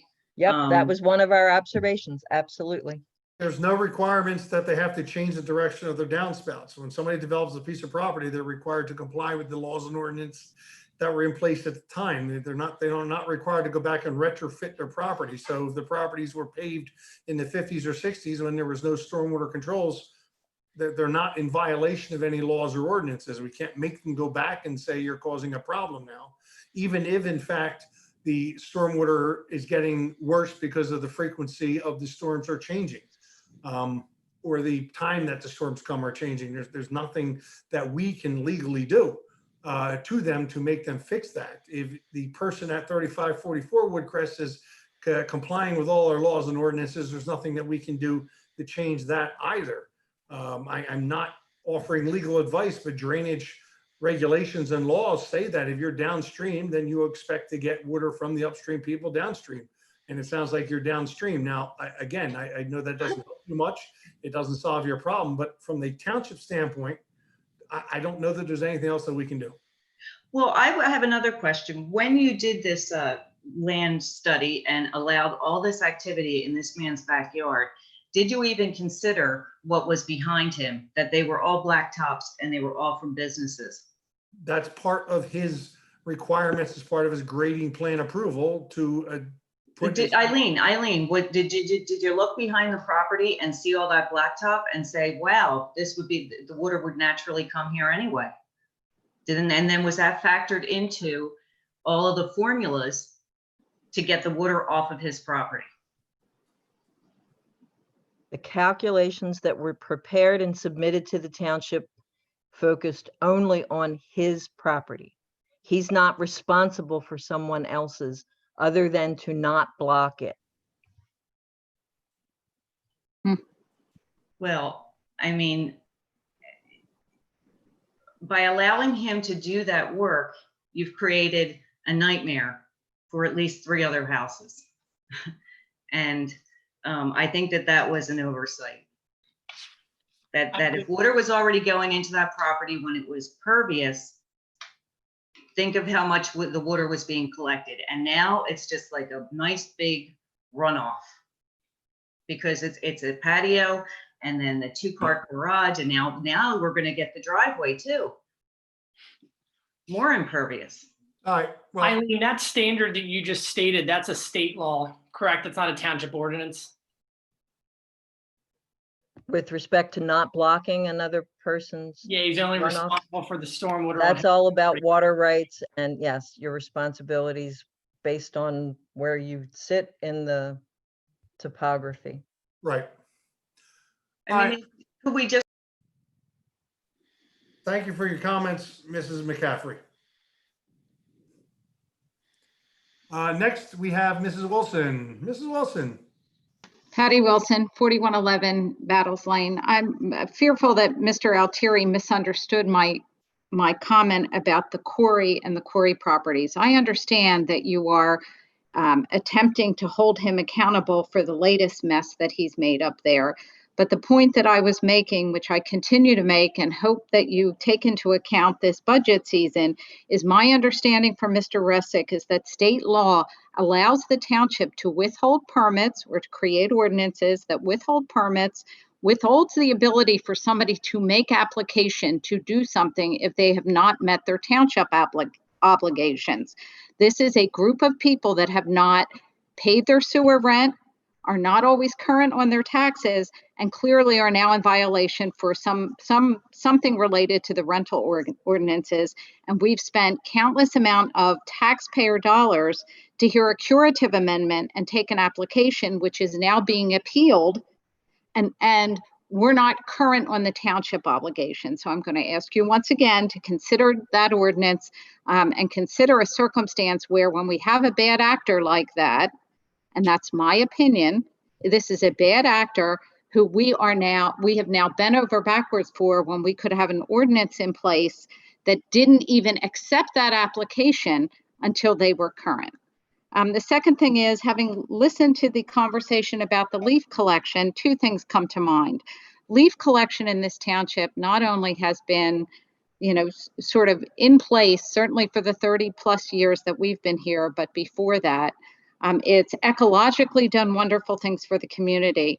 To not put that, to not have that remain a priority, even if the cost is great, I think would be a great mistake. And as a taxpayer, I certainly would hope that whatever you needed to do to have that remain available to people, even if it has to be made a little bit different, I hope you do. And one thought that I have is, if you don't feel like you have enough capacity by Public Works, that, certainly many of our local landscapers have felt the COVID, perhaps are not getting as much business, outsourcing as much as possible, I'm going to recommend that. And the last thing is, you granted a waiver to Melmark. They're putting a building there that it sounds like is going to require some additional sewage capacity. I'm going to ask that you ensure that if there is any sewage facilities planning that needs to be done,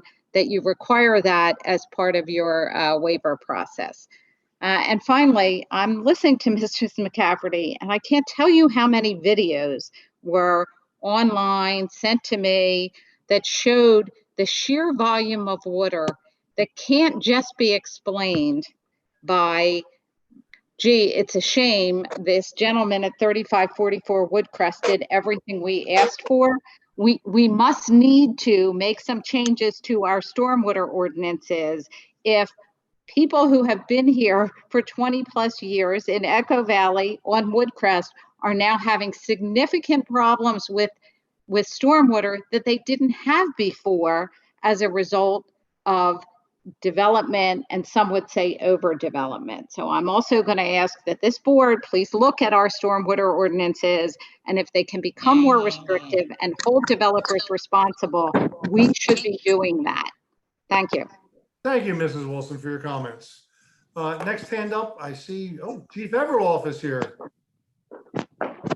Before we get to the chief, I just want to clarify that you can't withhold for land development, and you can't withhold for you can withhold for land development, and you can withhold for zoning, certain zoning. You can't for curative amendments. The MPC doesn't allow that. So, I didn't misunderstand your point. It's just that your point wasn't factually or legally accurate.